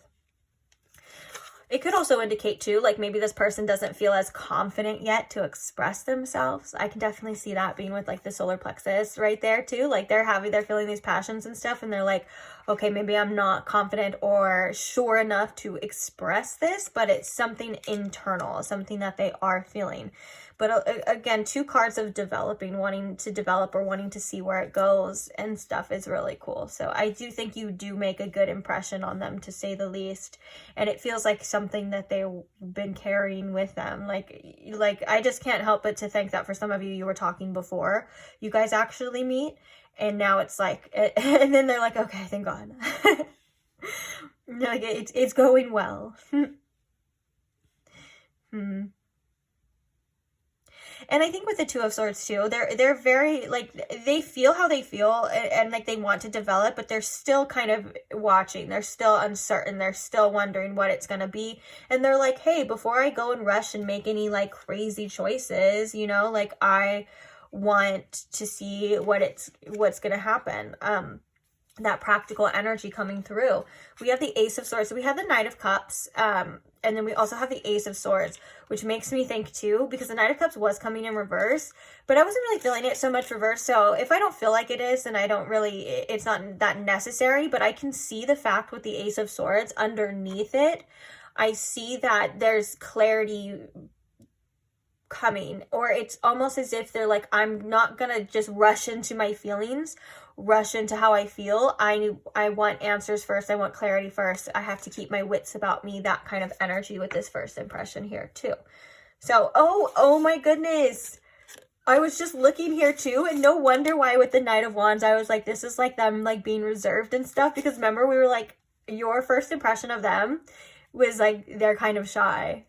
They are a little reserved at the first impression. So this is just indicating as well that they're not, it's not that they're not feeling that passion with the Knight of Wands in reverse. It's like they're keeping it to themselves, which is really cute. But yeah, they see potential here. There's a lot of potential as well. So, let's get, last but not least. So that is the first impression portion that we're seeing. Now we're going to look at, oh my goodness, it's already almost dark. These readings have been so much longer. Thank you guys for staying too. I know some of you guys like the long ones, and some people really don't like the long ones, and that's okay. So I think I'm gonna put timestamps for the different sections of here so people can get to where they want to go. And for those that appreciate the long ones, I appreciate you. Okay, so potential initials for this person, Spirit. Person for pile 2. Okay, first thing that's popping out to me, which I kind of do want to get a little bit more, but look we have more 10s. I mean, Roman numeral 10s, if you want to think about it like that. So we have XX. So 10 can also be a significant number or significant time, like October, like we were talking about, could be very significant. But I also the first thing was RX, so you could meet this person during a significant retrograde that's happening. So whether that's Saturn retrograde, Mercury retrograde, it doesn't matter. But there could be a retrograde happening to where you meet this person. Okay, so we have RX, we have X again, we have a K, we have an I. Oh, kid.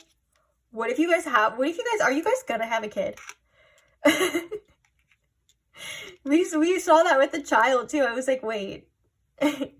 So we also have an H, a C, and a Q. I want to get a couple more. I feel like that's not enough. It's not enough for a general reading.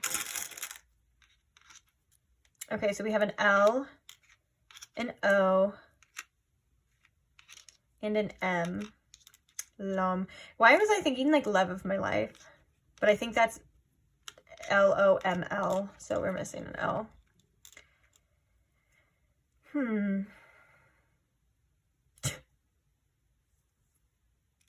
We can spell the name Rick.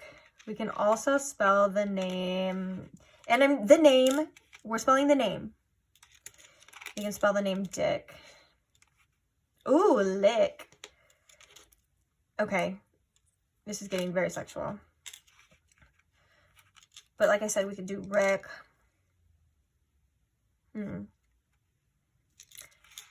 Dom. Maybe this person is very dominant. Or their name could be Dominique. Dominique or Dominic. I'm going to let you decide. Oh, we said lick already, huh? Yeah, I'm going to let you look at these and decide if you see any letters or names that stick out to you specifically. And then maybe you can comment them if you would like, if you feel like the rest of pile 2 could benefit from a found word or something.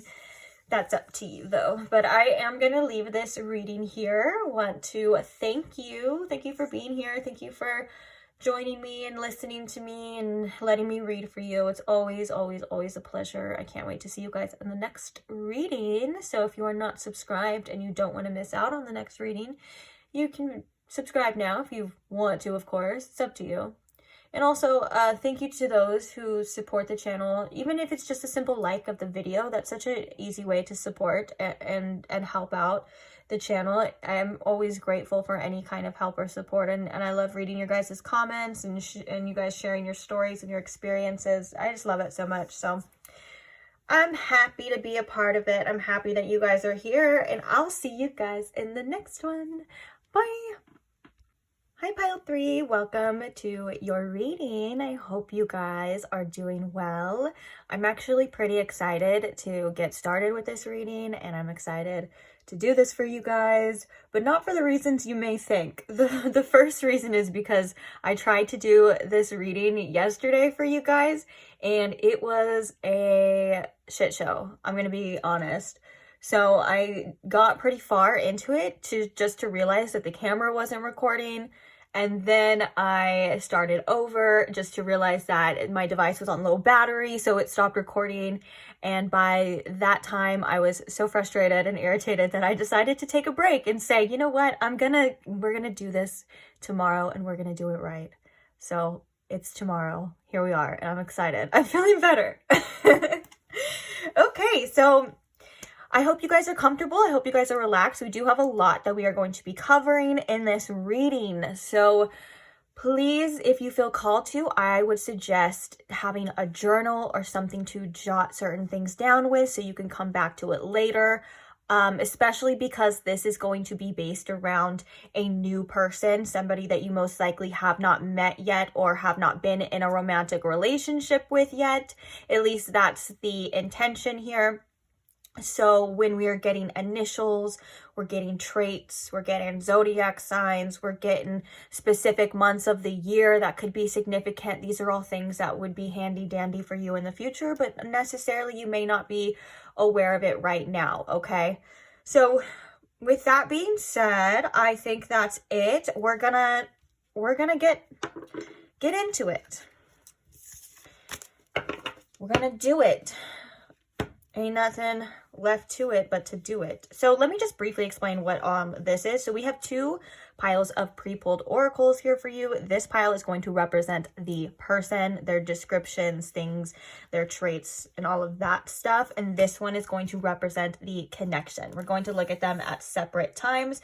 I do have some divination dice that we're going to ask certain questions with, and I think that I'm going to do it a little bit differently for you. I think we're going to get the oracle cards out here first. Then we'll ask the questions that I have with the divination dice. And we also have a bunch of different personal traits and things like that we're going to get about this person as well. So again, thank you for being here. I want to ask Spirit, if you could please tune me in to my pile 3's collective energy. Spirit, if you can please show me in pile 3 with the most clarity, who is this person that's next for them in love? This next new person, who is this? Thank you very much. So let's go ahead and see what the cards are. The first card we have for you is the Father of Fire, Passion Ignited. We also have the Forest. We have the North Node with Future, which I think the North Node has made an appearance in every single pile so far, which that could also be confirmation for some of you that this is somebody that is in your future and not your past as well. That could be a reason why, since you know, one of the things too that I kind of noticed that our brains do is if we're getting traits about a certain person, the only thing our mind can kind of do is compare it or make it try to fit into something that it knows or something that it's familiar with. So we can get a description, and I've even done this before too. I've been guilty of this before too, of getting a description of somebody where I'm like, that fits to this past person, or that sounds like so-and-so. And then I've realized, oh, it's not so-and-so. My mind was just, that was just the only person that I could think of to fit, because it's hard to fathom somebody that we don't know yet, right? Or hard to imagine somebody we haven't seen yet. And so I do think that there is a reason why the North Node keeps popping up. It is saying this is a future energy too. But I also think it is describing them as well. So let's get a little bit deeper. The next card we have is Action. We have Midas, which the light attributes are entrepreneurial or creative ability to turn anything to gold, delight in sharing life's riches, and the shadow attributes are hoarding money and emotions, obsessive fear of losing your wealth. And the last card we have is the Empress. Ooh, what do I want to use for this? We'll use this. I don't think that there's anything bad on there. It's just a little baby's butt, but you guys would be surprised by how many times I upload a video for you guys and I'm blindsided by the fact that like one of the cards goes against YouTube guidelines, and now I have to like do it all over because I'm not a good editor. And yeah, so I just am extra cautious. So if you're wondering what that picture is, it is a little baby with its little booty being shown, and it is feeding or getting breastfed from the Empress or the mother here. Okay, so tell me about this person, Spirit. One of the things too that I did like to recommend in the other piles, or I just wanted to state, was that I do want to get as much information as possible for you guys. So I apologize if it feels like I'm being rushed, or I'm going really fast, talking really fast, or trying to rush this. That's not the intent. It's to get out all of the messages in the shortest amount of time for you, because I know we all have lives. So if you feel like you can't finish this video because it is a long one, feel free to save it for later. Come back whenever you can. And that's it. Okay. So we're going to state the obvious. This is somebody who's definitely a very passionate person. I feel like they are somebody who likes to follow their passions, and they're definitely in an energy here of wanting to create. So they could be creating a business, they could be pursuing a career, or whatever it is, they're trying to get up in their finances, and that's something that I think motivates them a lot. This definitely feels like an energy of a go-getter. This definitely feels like an energy of somebody who is able to create a lot of abundance for themselves with the Empress here. And then we have the King of Wands too, which is this card. Now they could also be a fire sign too with the King of Wands. That could also be, so they could be a Leo, they could be a Aries, or they could be a, I don't know why every time that happens, my mind goes blank as well. What's the other fire signs, right? Sagittarius, thank you. My own rising sign, I couldn't even remember. But yeah, so they could be a fire sign or have significant fire placements. They could even be like have a fire rising, since that's kind of like a lot of the time, sometimes the first impression we get or the energy that we exude out to other people is our rising sign. And so that could be indicative for this person as well. But I do want to say it does feel like they're really proud of themselves and how far they've come with their successes. It feels like being successful is just on this person's mind a lot of the time. Now, I love that we have the action here because it makes me think that this person is very action oriented rather than just talking the talk. This makes me feel like you'll know that this person is into you because there's actions behind their words, whether that's they want to take you out, they want to move this relationship forward. There's a lot about this person is very future oriented, which I think is also a good sign in connections too, because they're not like, I'm not going to put in all this work and effort just for it to like fizzle out. This person does want something stable and does think ahead into their future, which is really cool too. Now, the North Node energy can also indicate as well that this is like a destined connection. You know, when we're thinking in a North Node type of sense, it's like where we're being led, our destiny. And when we think of our South Node, it's what we're comfortable with, where we've always been. Some people even like to relate that to past lives as well. So maybe you could have a past life with this person too. But for the most part, I think that, especially with this forest energy, there's a lot more to this person than what meets the eye. So I'm almost thinking that maybe your first impression of them, or even a lot of people's first impression of them, isn't necessarily who they truly are at their core. There's a lot of deeper things to discover within this person that is going to take time. It's going to take this person to open up, and you're going to see something a little differently. I'm actually getting a kind of funny message that maybe at first you could think that this person is a little bit, and this is the word that's coming to mind, so forgive me, but I'm gonna say it. You could think this person at times is quote unquote, or at first, like a little douchey. Like maybe they could rub you the wrong way at first, or you kind of just get an impression of them that you're like kind of questioning, is this person even like really aligned to me? But the further you kind of see, the deeper you kind of go, you start to understand this person a little more, and you start to see, oh, they're not really like that. That's just how it feels. And maybe for some of you, that's even like your own kind of projection with this person too. And they could also have some type of persona that they show to the world, that they show in their career, because they are wanting to be so successful, because they are such a go-getter. We can even see their signs of entrepreneurship here. All of these things, it feels like it requires a certain type of version of this person.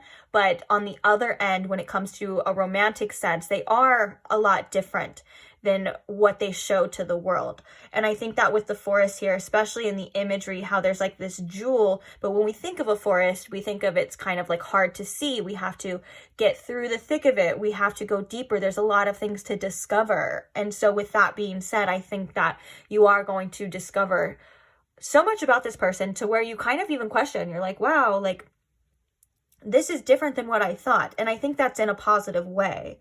And also with the Empress here, this person definitely has a nurturing side to them. And I think that's something that not everyone gets to see as well. That could also be a part of that forest energy. This person does have a very nurturing side to them. And they're also very quite sensual too. So this person is charged with, I think, a lot of sexual energy. That could be a lot of passion and sexual energy that you feel for each other, or that this person feels for you. But it feels like this person is definitely the type that's like, I want to be in charge. I want to take the lead. But then at the same time, they like to be babied and nurtured as well, especially in their relationships. Now, the number 17 is coming. Oh, I'm called to all these like flying birds. I keep staring at them as well. But the number 17 is being called to me from this action. And so it kind of makes me think that this person, at times, they kind of act on blind faith. Like they could come off as a very brave type of person when it comes to pursuing things, because there's like this hope or this guiding light that this person has. And so they are the type that kind of just takes action and takes risks. This could also be in regards to this connection. They could feel like they want to move forward with you, or there's a sense of freedom that this person needs and also wants, and it could also bring into you too, or into your life is what I mean to say, because it feels like this person likes to explore. It feels like this person likes to go to different places. I wouldn't be surprised if this person likes to travel and things like that. They really value their own sense of freedom.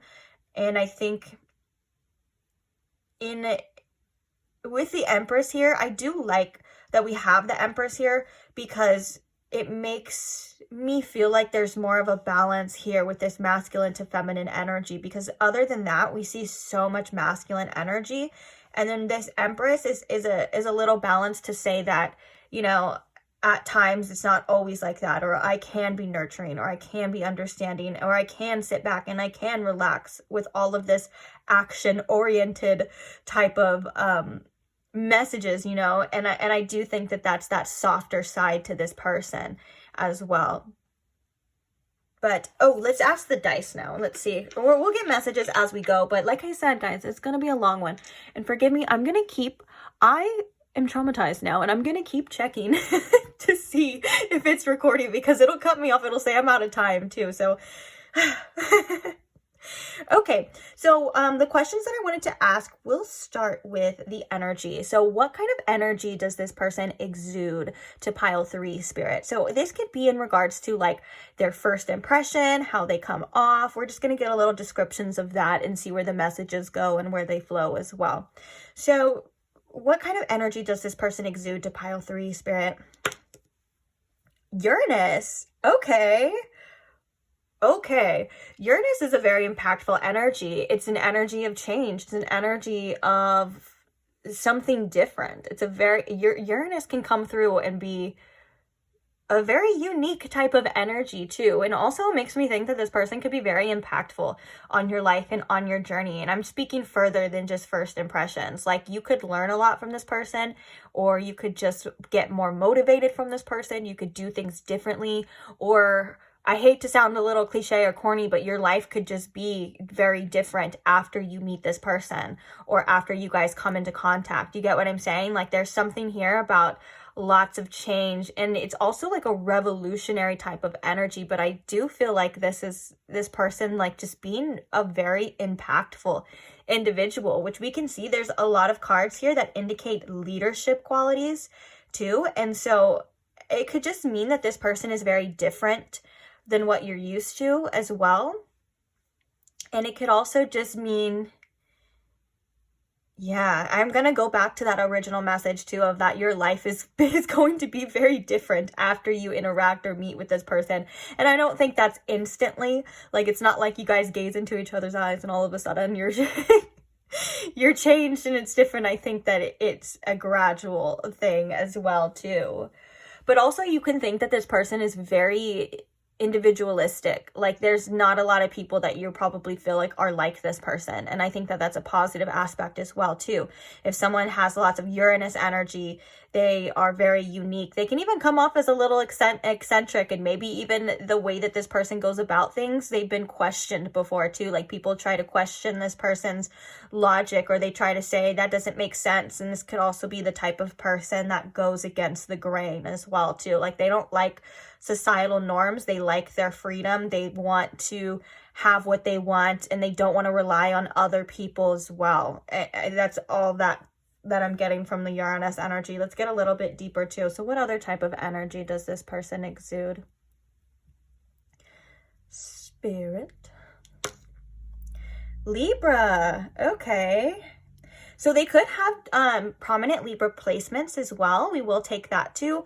And prominent fire placements. We're going to see obviously deeper, like when we look at the months, significant months of the year and stuff like that. But the energy that they exude, Libra, I'm getting like very balanced too. Also, this person could be very good looking. Oh, that reminds me. I was going to say, I completely forgot. I was going to say with the Empress here, they could be also a Venus ruled energy too. So Taurus or Libra. So now we have like more confirmation behind that Libra could play a part. They could have prominent Libra placements, or it could just be that you find them very charming as well. And you find them very beautiful as well. But also they could be very diplomatic, and I'm kind of getting that with the energy that we've been channeling before too, that this person is very much leadership, diplomatic, take charge. They have a very powerful energy, and it kind of comes from within, which I think is really cool and I think is really beautiful as well. But again, there's also this like mystery to this person too, of like, you're like, I know there's more in there, and the more you discover, it feels like the more you're even more intrigued. You're like, okay, I like you more than I thought I would, which is pretty cool too. Like they have a sense of duality to them as well that I feel like they're also very comfortable with at the same time. Like they're probably, whether they're really comfortable with their shadow, their light, and their dark side, they're very comfortable with their sexuality. It just kind of feels like they're just really comfortable with themselves at the same time. And this is something that I think you're going to find very attractive from this person. Not only physically, but like magnetically. Okay, so what is an influencing number around this person? We'll talk about that, all the meanings of that in a second. I'm going to get everything as well. So what is an influencing number surrounding this person, Spirit? 6. Very balanced. 6 is a very balanced number. It kind of reminds me of the Libra, very balanced too.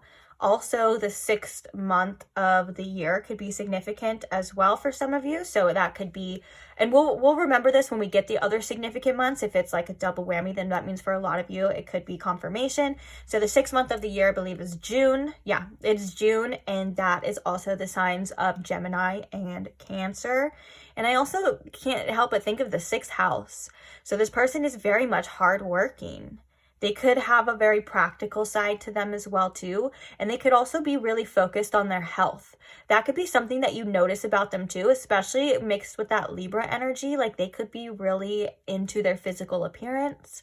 And maybe for some of you, that could be why you kind of think that maybe, oh, this person at first, like for some of you, you could think like this person is like shallow, or maybe they're not your type, or they're not as deep as you would like a person to be. And the Forest energy is saying, no, there's a lot more to discover from that too. But I think that this person is also very health oriented too.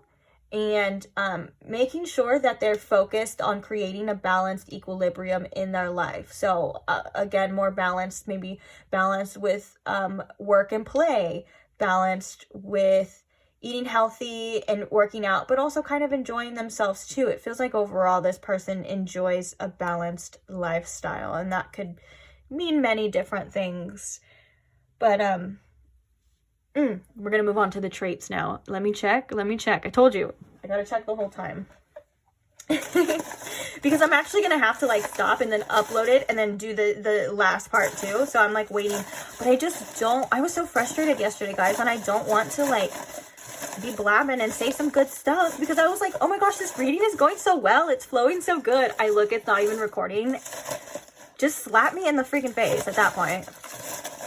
Okay, so what are some traits that we can get about this person, Spirit? That's gonna be so funny if it cuts me off randomly, and then like later you guys see after I'm like bitching about it the whole time, and then later you're gonna be like, oh shit, it did it.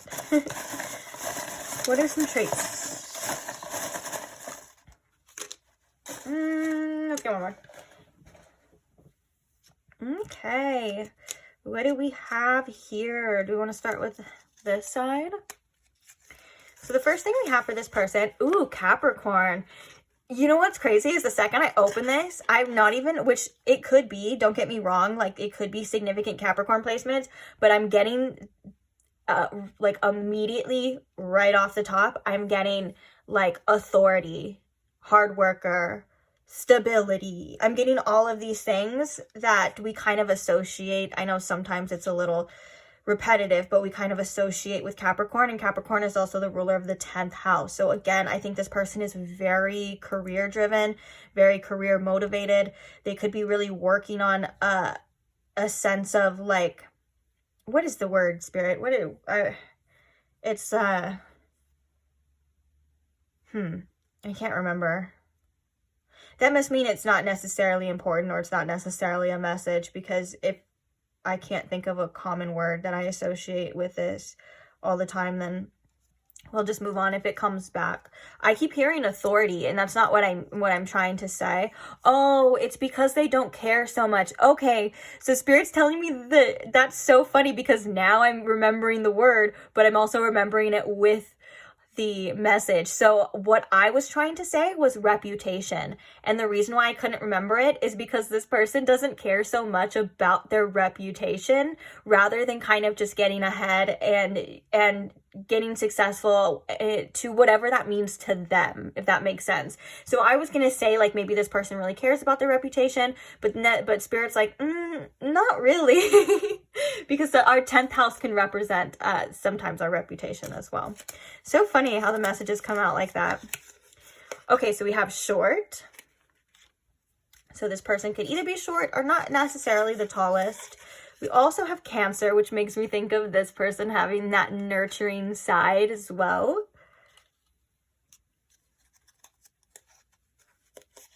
Like they're very driven and obviously very, and you know what's crazy is we were just talking about, we were talking about a duality from this person and being very balanced.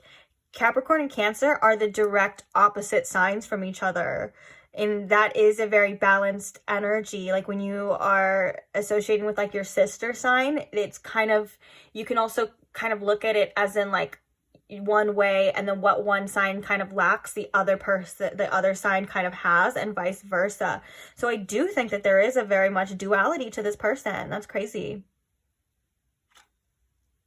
Also, for example, if this person has like that means that they were born on a full moon, which also can indicate certain traits about this person too. So for example, if they're a Capricorn sun and a Cancer moon, or a Cancer sun and a Capricorn moon, it means that they were born on a full moon, which can have influence on their personality as well. So we have blonde hair coming out too. And also, guys, these are physical traits on a general reading. That's not going to be for everybody, okay? So I wouldn't put too much into it. Like if you know that you're like, maybe like blonde people aren't your type, or whatever the case is. Also, we have the Uranus energy, so they could like be different from your type, because they are very different. But just, it's not that big of a deal. Like if you're like, oh my god, I would never, it's probably just not for you then. Unless you come back around and you're like, oh my gosh, wait, it was. Because you guys, you know, we get caught up sometimes on like physical attributes of like, we want our person sometimes to look good because we want to be attracted to our significant other. That's perfectly okay too. But sometimes we underestimate the power of like destined connections and energetic attraction and energetic chemistry, because that's even, I can even vouch for that too, that I've been like super attracted to somebody that was like not my type. I would never ever in a million years expect that I would like that, but it was because it was just them. So also keep an open mind. Oh, you guys can have mutual friends or meet through mutual friends.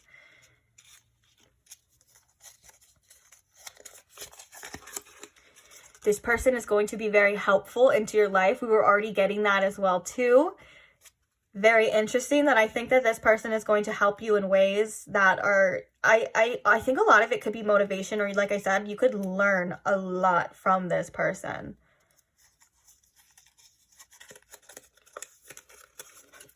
So we have relaxed and chill, which is cool. This very action-oriented, kind of fiery, passionate person, again, with the duality of being able to be relaxed and chill.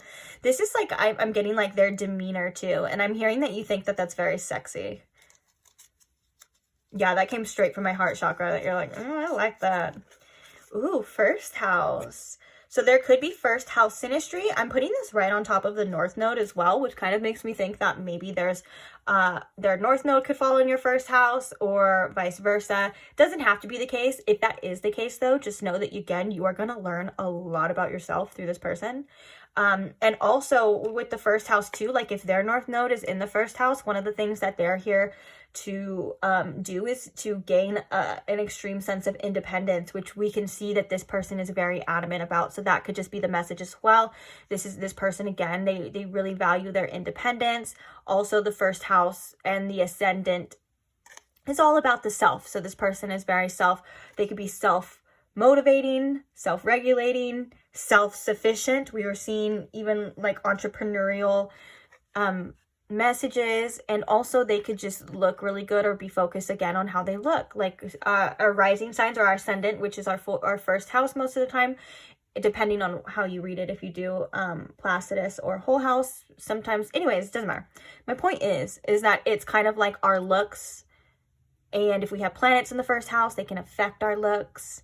And like I said, it's the energy that we exude out, like the energy that we project out. So again, you could think this person is very attractive, or something about how they look, or they're just focused on themselves, focused on their looks.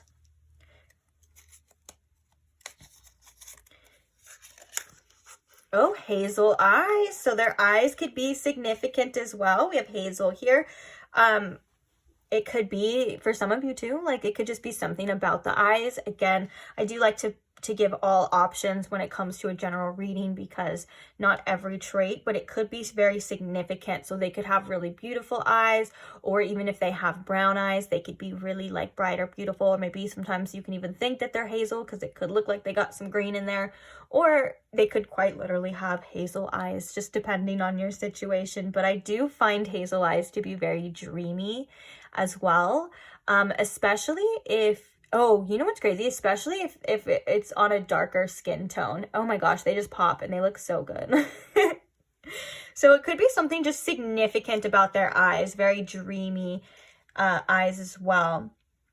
So I want to get the last thing about them before we move on to the connection and the next part. Where we at? So we're just going to get some potential initials, and then I'm going to do what I said so it doesn't cut me off, and then we'll learn about how the connection's going to be. So this is like the energy of it, things you need to know, all of that kind of stuff about the relationship between you and them with the other oracles. And then last but not least, we're going to get their first impression of you too.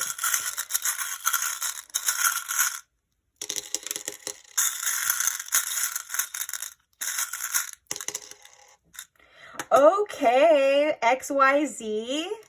The fact that the end of the alphabet just came back, I feel like that's an interesting message. Like XYZ is like, don't people sometimes use that in a phrase of like when they're trying to put pieces together, they're like blah blah blah blah, oh yeah, an XYZ. That could be very significant to like pieces being put together, endings or something here of like you seeing things. Really interesting. I wonder if somebody says that here.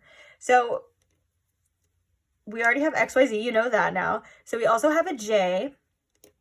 We have an E. Oh, we have two E's. Oh, they could drive a Jeep, because we have J-E-E-P. We also have a G, a C, an M, and two Q's.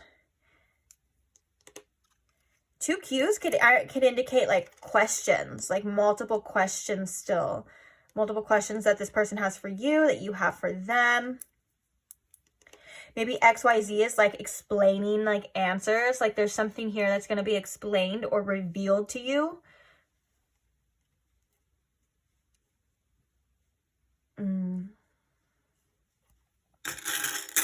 Get a couple more. I feel like this isn't enough for you guys. Let's see.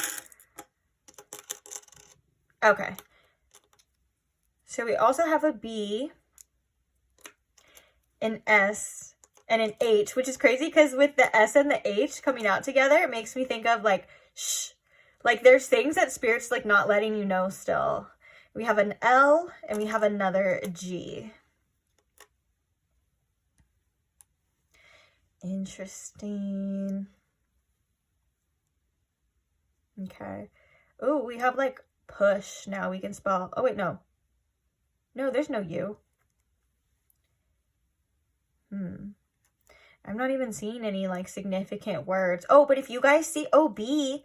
Oh, look, a bee. That kind of makes me think again, like worker bees. Like people with bee energy, they work very hard. So this person is definitely working on something here. They have bee energy surrounding them. Interesting.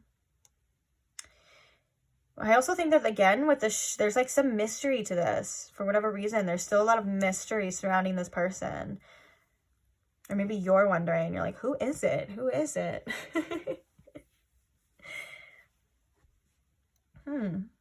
Beep. Like I said, a Jeep could be significant. So if you write these down, you can come back to them. Also, if you would like to find, if you find words, because you guys are better than that at times than I am, I've seen that many times in the past, but also like if you want to like write down like, hey, pile 3, these could be some significant words that I found for your pile, for your person in the comments. Feel free to do that too.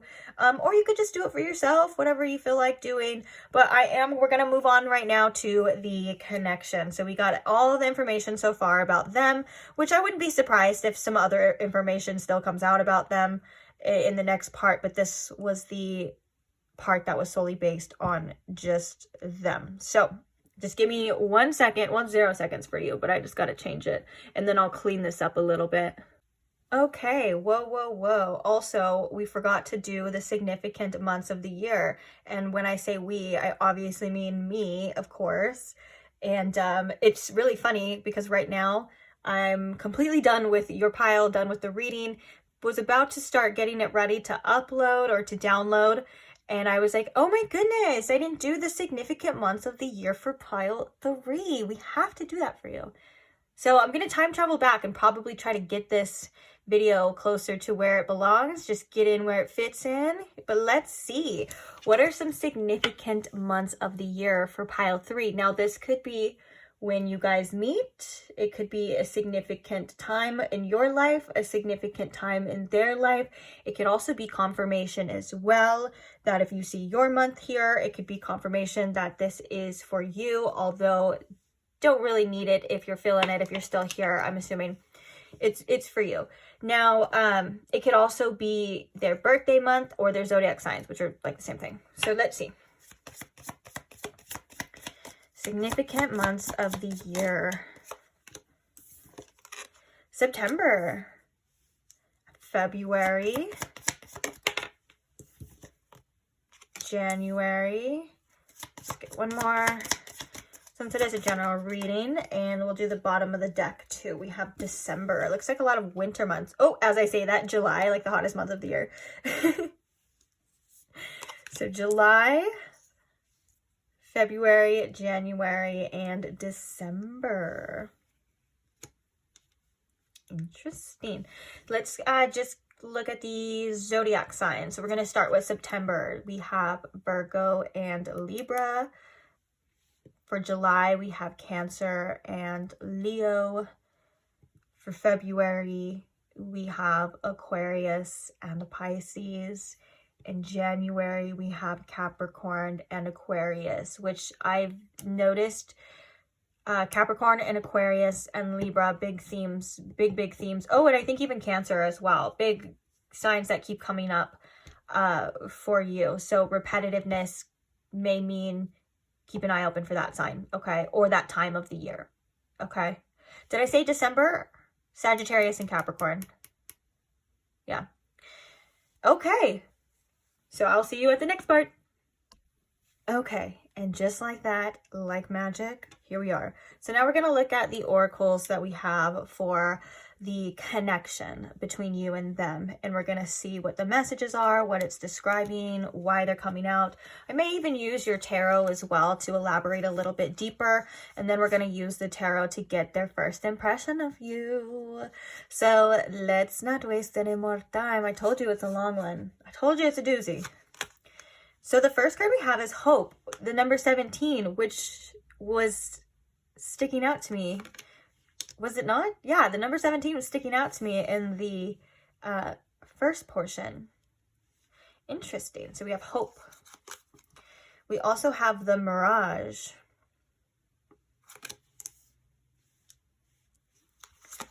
We have Movement. I'm seeing similar themes to the beginning, like their energy. Interesting. If I'm already seeing similar themes to their energy too, that kind of makes me think that this person again has very influential energy on this connection, or it could be a little mirroring too. So we have everything will be okay. And we also have the High Priestess coming through. High Priestess with the intuition here as well.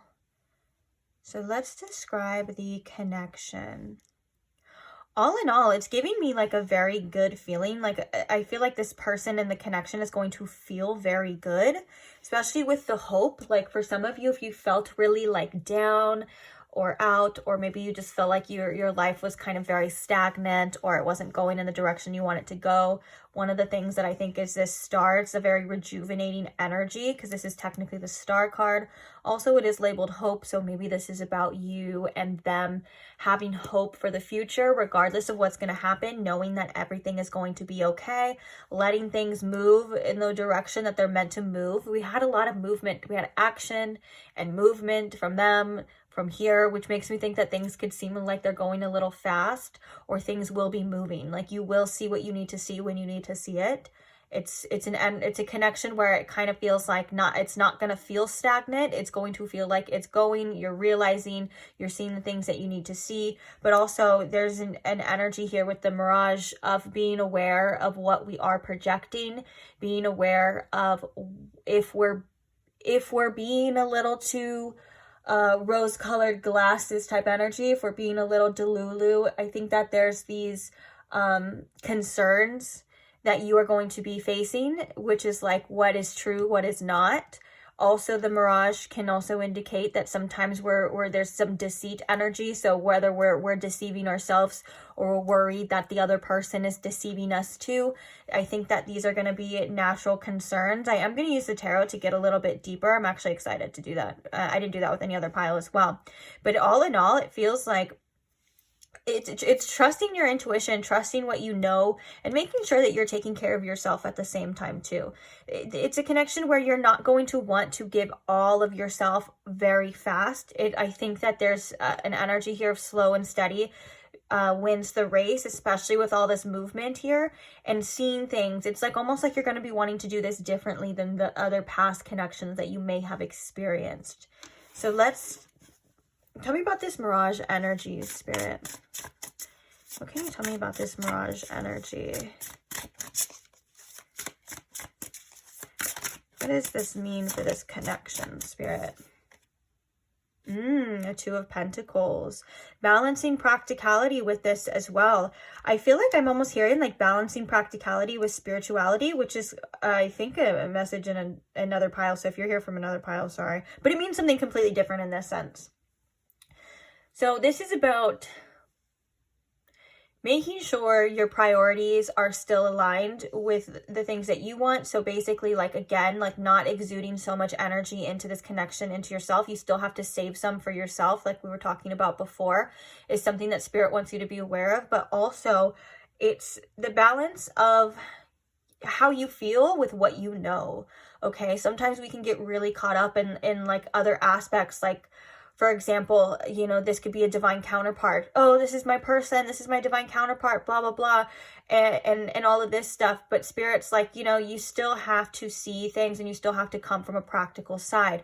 Don't get too caught up in how you feel or what you want it to be and things like that. Stay grounded, stay focused on yourself.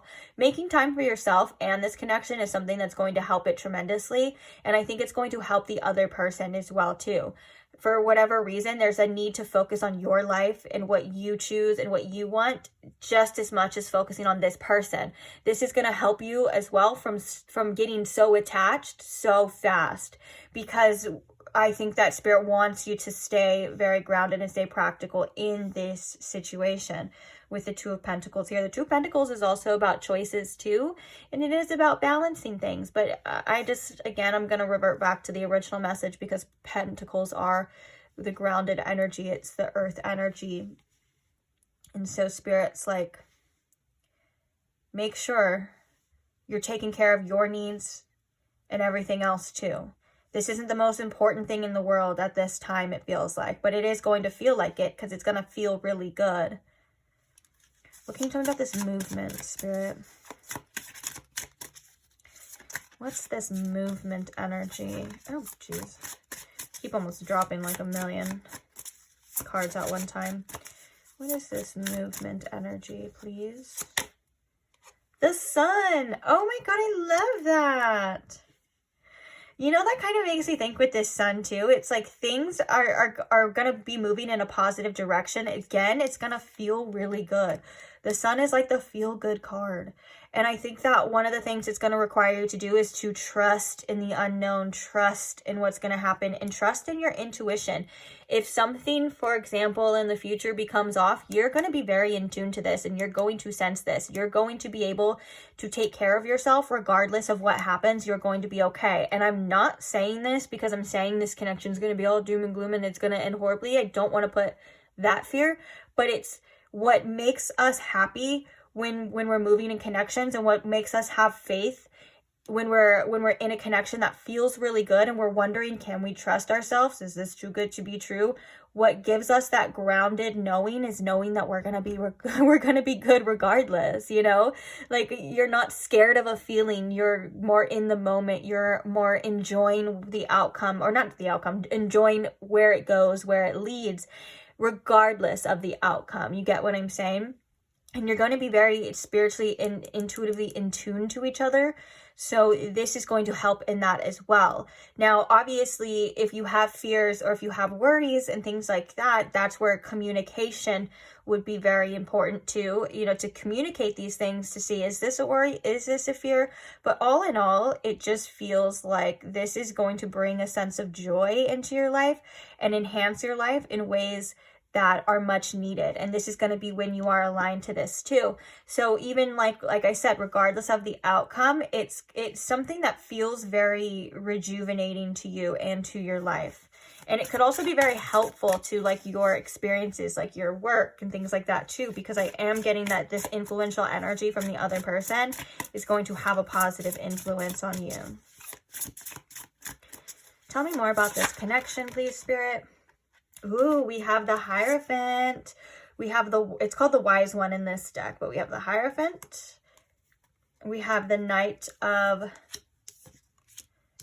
Pentacles.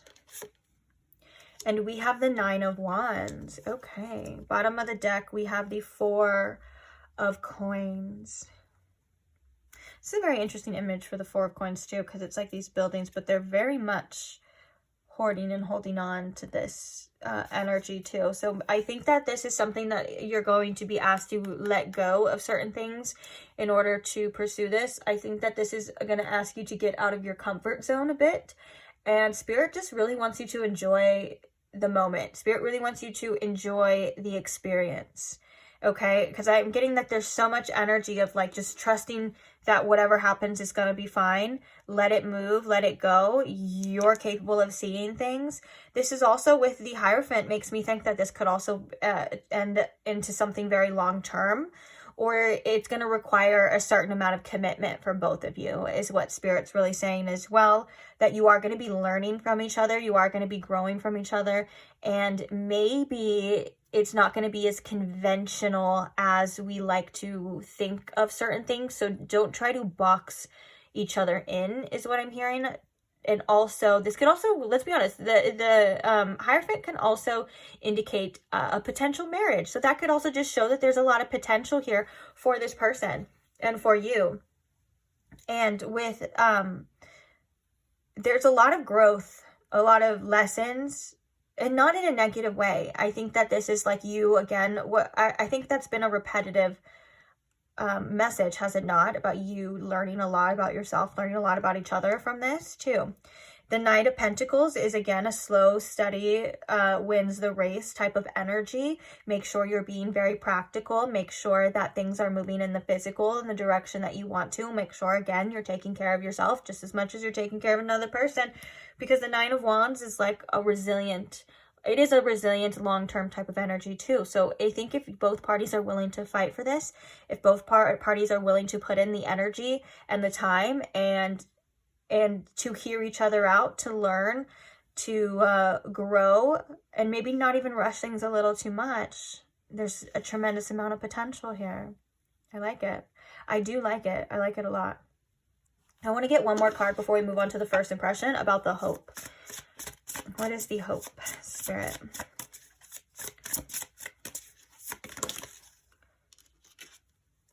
The Four of Swords and the Three of Cups. Okay. Resting your mind, resting your worries, especially if it's in regards to like third parties or other situations. But I think the Three of Cups can also come at a time of like, just allow yourself to feel good. Allow yourself to feel what you want to feel in a positive aspect, without the fears and without the worries of everything coming crashing down, or deceit or anything like that. Spirits, like, this is a connection that's for your enhancement, for your development, and for you to enjoy. So you might as well enjoy it. All the things with joy. The sun is a joy energy. That's literally like what it entails, is it not? So that's an interesting message. I love that. I love those messages, especially when they're very hopeful, when they are all about us feeling good, because not everything has to be doom and gloom. And I think that one of the lessons is, again, taking the attachments off of what's meant to be, what's going to happen, and just allowing yourself to experience, because that's all this life really is, right? It's just a bunch of experiences for us. So the more that we can own in, and the more that we can enjoy them, the more enjoyable our life truly is, you know? Okay, so let's see, what's their first impression of you? I'm excited for this part. I don't know why, I always get all giddy. When it's time for this part, I always get all giddy and happy. I'm like, let's see. So Spirit, what is this person's first impression of pile 3? I was going to say your impression, but that could actually be helpful. I feel like when you meet this person too. Oh, maybe that's like another reading as well, of like, how will you recognize them, or what's your first impression of them? Okay, so their first impression of pile 3, Spirit, what is it? Their first impression of pile 3. Let's get like one more card. Thank you. The Star. Oh my goodness. The Star, the number 17. That is so significant here. Oh, we have 4. The 10 of Cups. Shut up. Are you kidding me? These are like my favorite, all my favorite cards are coming out. Bottom of the deck, we have the Queen of Pentacles too, because I'm going to set it down, so we'll look at that. Okay, we have the 10 of Swords. Ooh, and we have the 7 of Swords. What a mixed energy that is. What a duality type of energy that is, because the Star is all about faith, right? And trusting in our journey and trusting where we're led. And the 7 of Swords is about not trusting, like whether it's not trusting yourself, feeling like you're being deceived. And the 10 of Cups is about full fulfillment, full joy, full happiness. This is like as happy as you could be, you know, in the tarot, because it's the end game here. And then we have the 10 of Swords, which is like the exact opposite of feeling that. And that, I think, is very much a sign of this person having mixed feelings, because due to certain fears and certain worries, and wondering if it's going to be the outcome, wondering if they can trust you, wondering if they can trust themselves. But the way that they're feeling here is more towards the Star and the 10 of Cups. So it makes a tremendous amount of sense. They're like, it's especially with that Mirage energy too, that we were saying, like, it kind of feels like it's almost too good to be true. Can I trust this? This person is definitely has their concerns about that, which I want to say that's not necessarily a bad thing. It makes me think that you're making this person feel in ways that they're a little scared of. It makes me feel like they're thinking like these high highs could potentially burn out into low lows. And I think that actually, coming straight off the back of your messages in regards to what's important about the situation is not worrying about how it's going to end. That's so interesting too. Like, we're literally just talking about how one of the lessons here is just enjoying the moment, enjoying each other, seeing where it goes, knowing that you're going to be okay. It feels like that's for just as much for this person as I was even speaking to you as well. But I do think that you are going to make this person feel really good. And I think that for some of you, like with the first impression or the first time you guys meet up or whatever, like I think that they're going to be feeling this. And for some of you, when you guys separate, or like when you leave each other, like say the first time you hang out or whatever, your first impression, when you leave, I think their mind starts to play a role. And I think their mind starts to get the best of them here, because the 10 of Swords, because the Cups is how you feel. Okay, the Cups is like your emotions, and the Swords are your thoughts. And so it makes me think that this person may overthink this too. And obviously this is a connection that you guys are both meant to enjoy. So this could also not even just be like a first impression. Like this could be something that happens multiple times, like past the first impression too. Like, of course, this is what happens first impression, but then later on it's like an ongoing concern. And so I want to point out too that there's always reasons why we're hearing things. There's always reasons why we're seeing things for the most part, especially if you feel like that or you believe that. So with that being said, you know, you can't control how another person feels, but you could be hearing this and watching this so you are aware and you know that this person may have their concerns. And so you could be a gentle communicator or a more gentle guide in letting this person feel safe. And even you could even share, I'm hearing that you could share your same concerns or share how you feel on the other end of the spectrum, and it could make them feel a lot more relieved and a lot more comfortable because they're like, okay, they feel that too. You get what I'm saying? And I think that it's for a reason, because the potential is tremendous here, but the fear is also weighing on the other end of that spectrum, which I do have to say, as a tarot reader that does a lot of love readings and relationship readings, that's something that is forever so common. Even in my own relationships, it's things that happen too. Like we, you know, especially us sensitive people and in-tuned people that feel very deeply, we know that we can get wrecked emotionally by situations, but we also know there's something also within us that knows that we have to experience the things that we have to experience. Like it's in the end, it is worth it as well. And I have connections too that I can look back on now that I'm healed from to say, man, that was such a beautiful connection. We had such a beautiful energy. And like, if they ended horribly, like in the 10 of Swords, I still appreciate that experience. And of course, a lot of the time it comes later, but I've grown a lot. I've learned a lot. I still have that experience in my heart and in my memories, you know. It's still like there's something so beautiful about it. And that's what makes our lives feel like destiny as well too, to know that there's the fact that we become so changed from meeting these people and going through these situations, but the fact that our lives usually tend to get better, or we get better, or we get stronger, or whatever it is, it has some sort of effect, whether we're choosing to look at it like that or not, you know. But from my point of view and my perspective, it feels always so destined that I was meant to go through that I was meant to see that, or in this case, meant to overcome that. But I think that this is also could be very validating for you as well. Let me check. Is it still recording? Okay. This could also be very validating for you as well,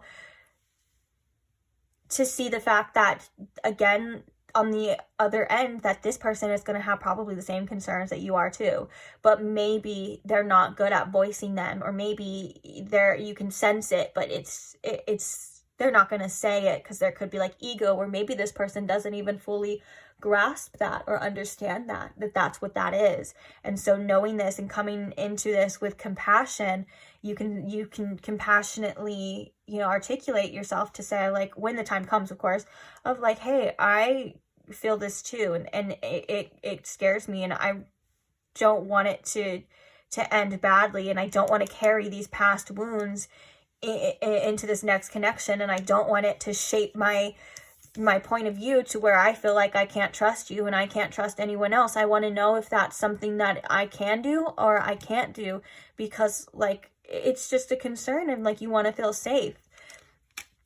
And so I feel like a lot of things can come from being vulnerable too, or being open as well. So, but I'm going to leave that up to you as well. But I do love this first impression though, because it's like, oh, it's very much intrigued. It's very much fulfilling and feels really good, just as much as they're scared shitless of you. Like, you entice them and yet scare the shit out of them at the same time, which I do think is really cool, because we're coming through as such a strong like leadership energy, and you could have this something to them that kind of brings this person to their knees as well. And we were seeing at the same time from their energy too, that they are kind of just a big softie in the inside too. Like, they have a persona, which we all have a persona. We all do. It's something that we need to get by in this world. So we have different personas for different people. That does not make us fake. That makes us human, and we have masks. That's how you get through life. And so to see that persona kind of come off with you, and for them to just be like scared and soft and nurturing too, is kind of cute at the same time. Also, I want to say the Queen of Pentacles at the bottom of the deck too. Another first impression is that they view you as somebody who's kind of like high value. Like, well, I like to think of the Queen of Pentacles as somebody that definitely is able to keep their independence, definitely knows and has high standards. And I think that that's a good thing too. And I think that it's something to uphold in this connection too, because it's something that they do value.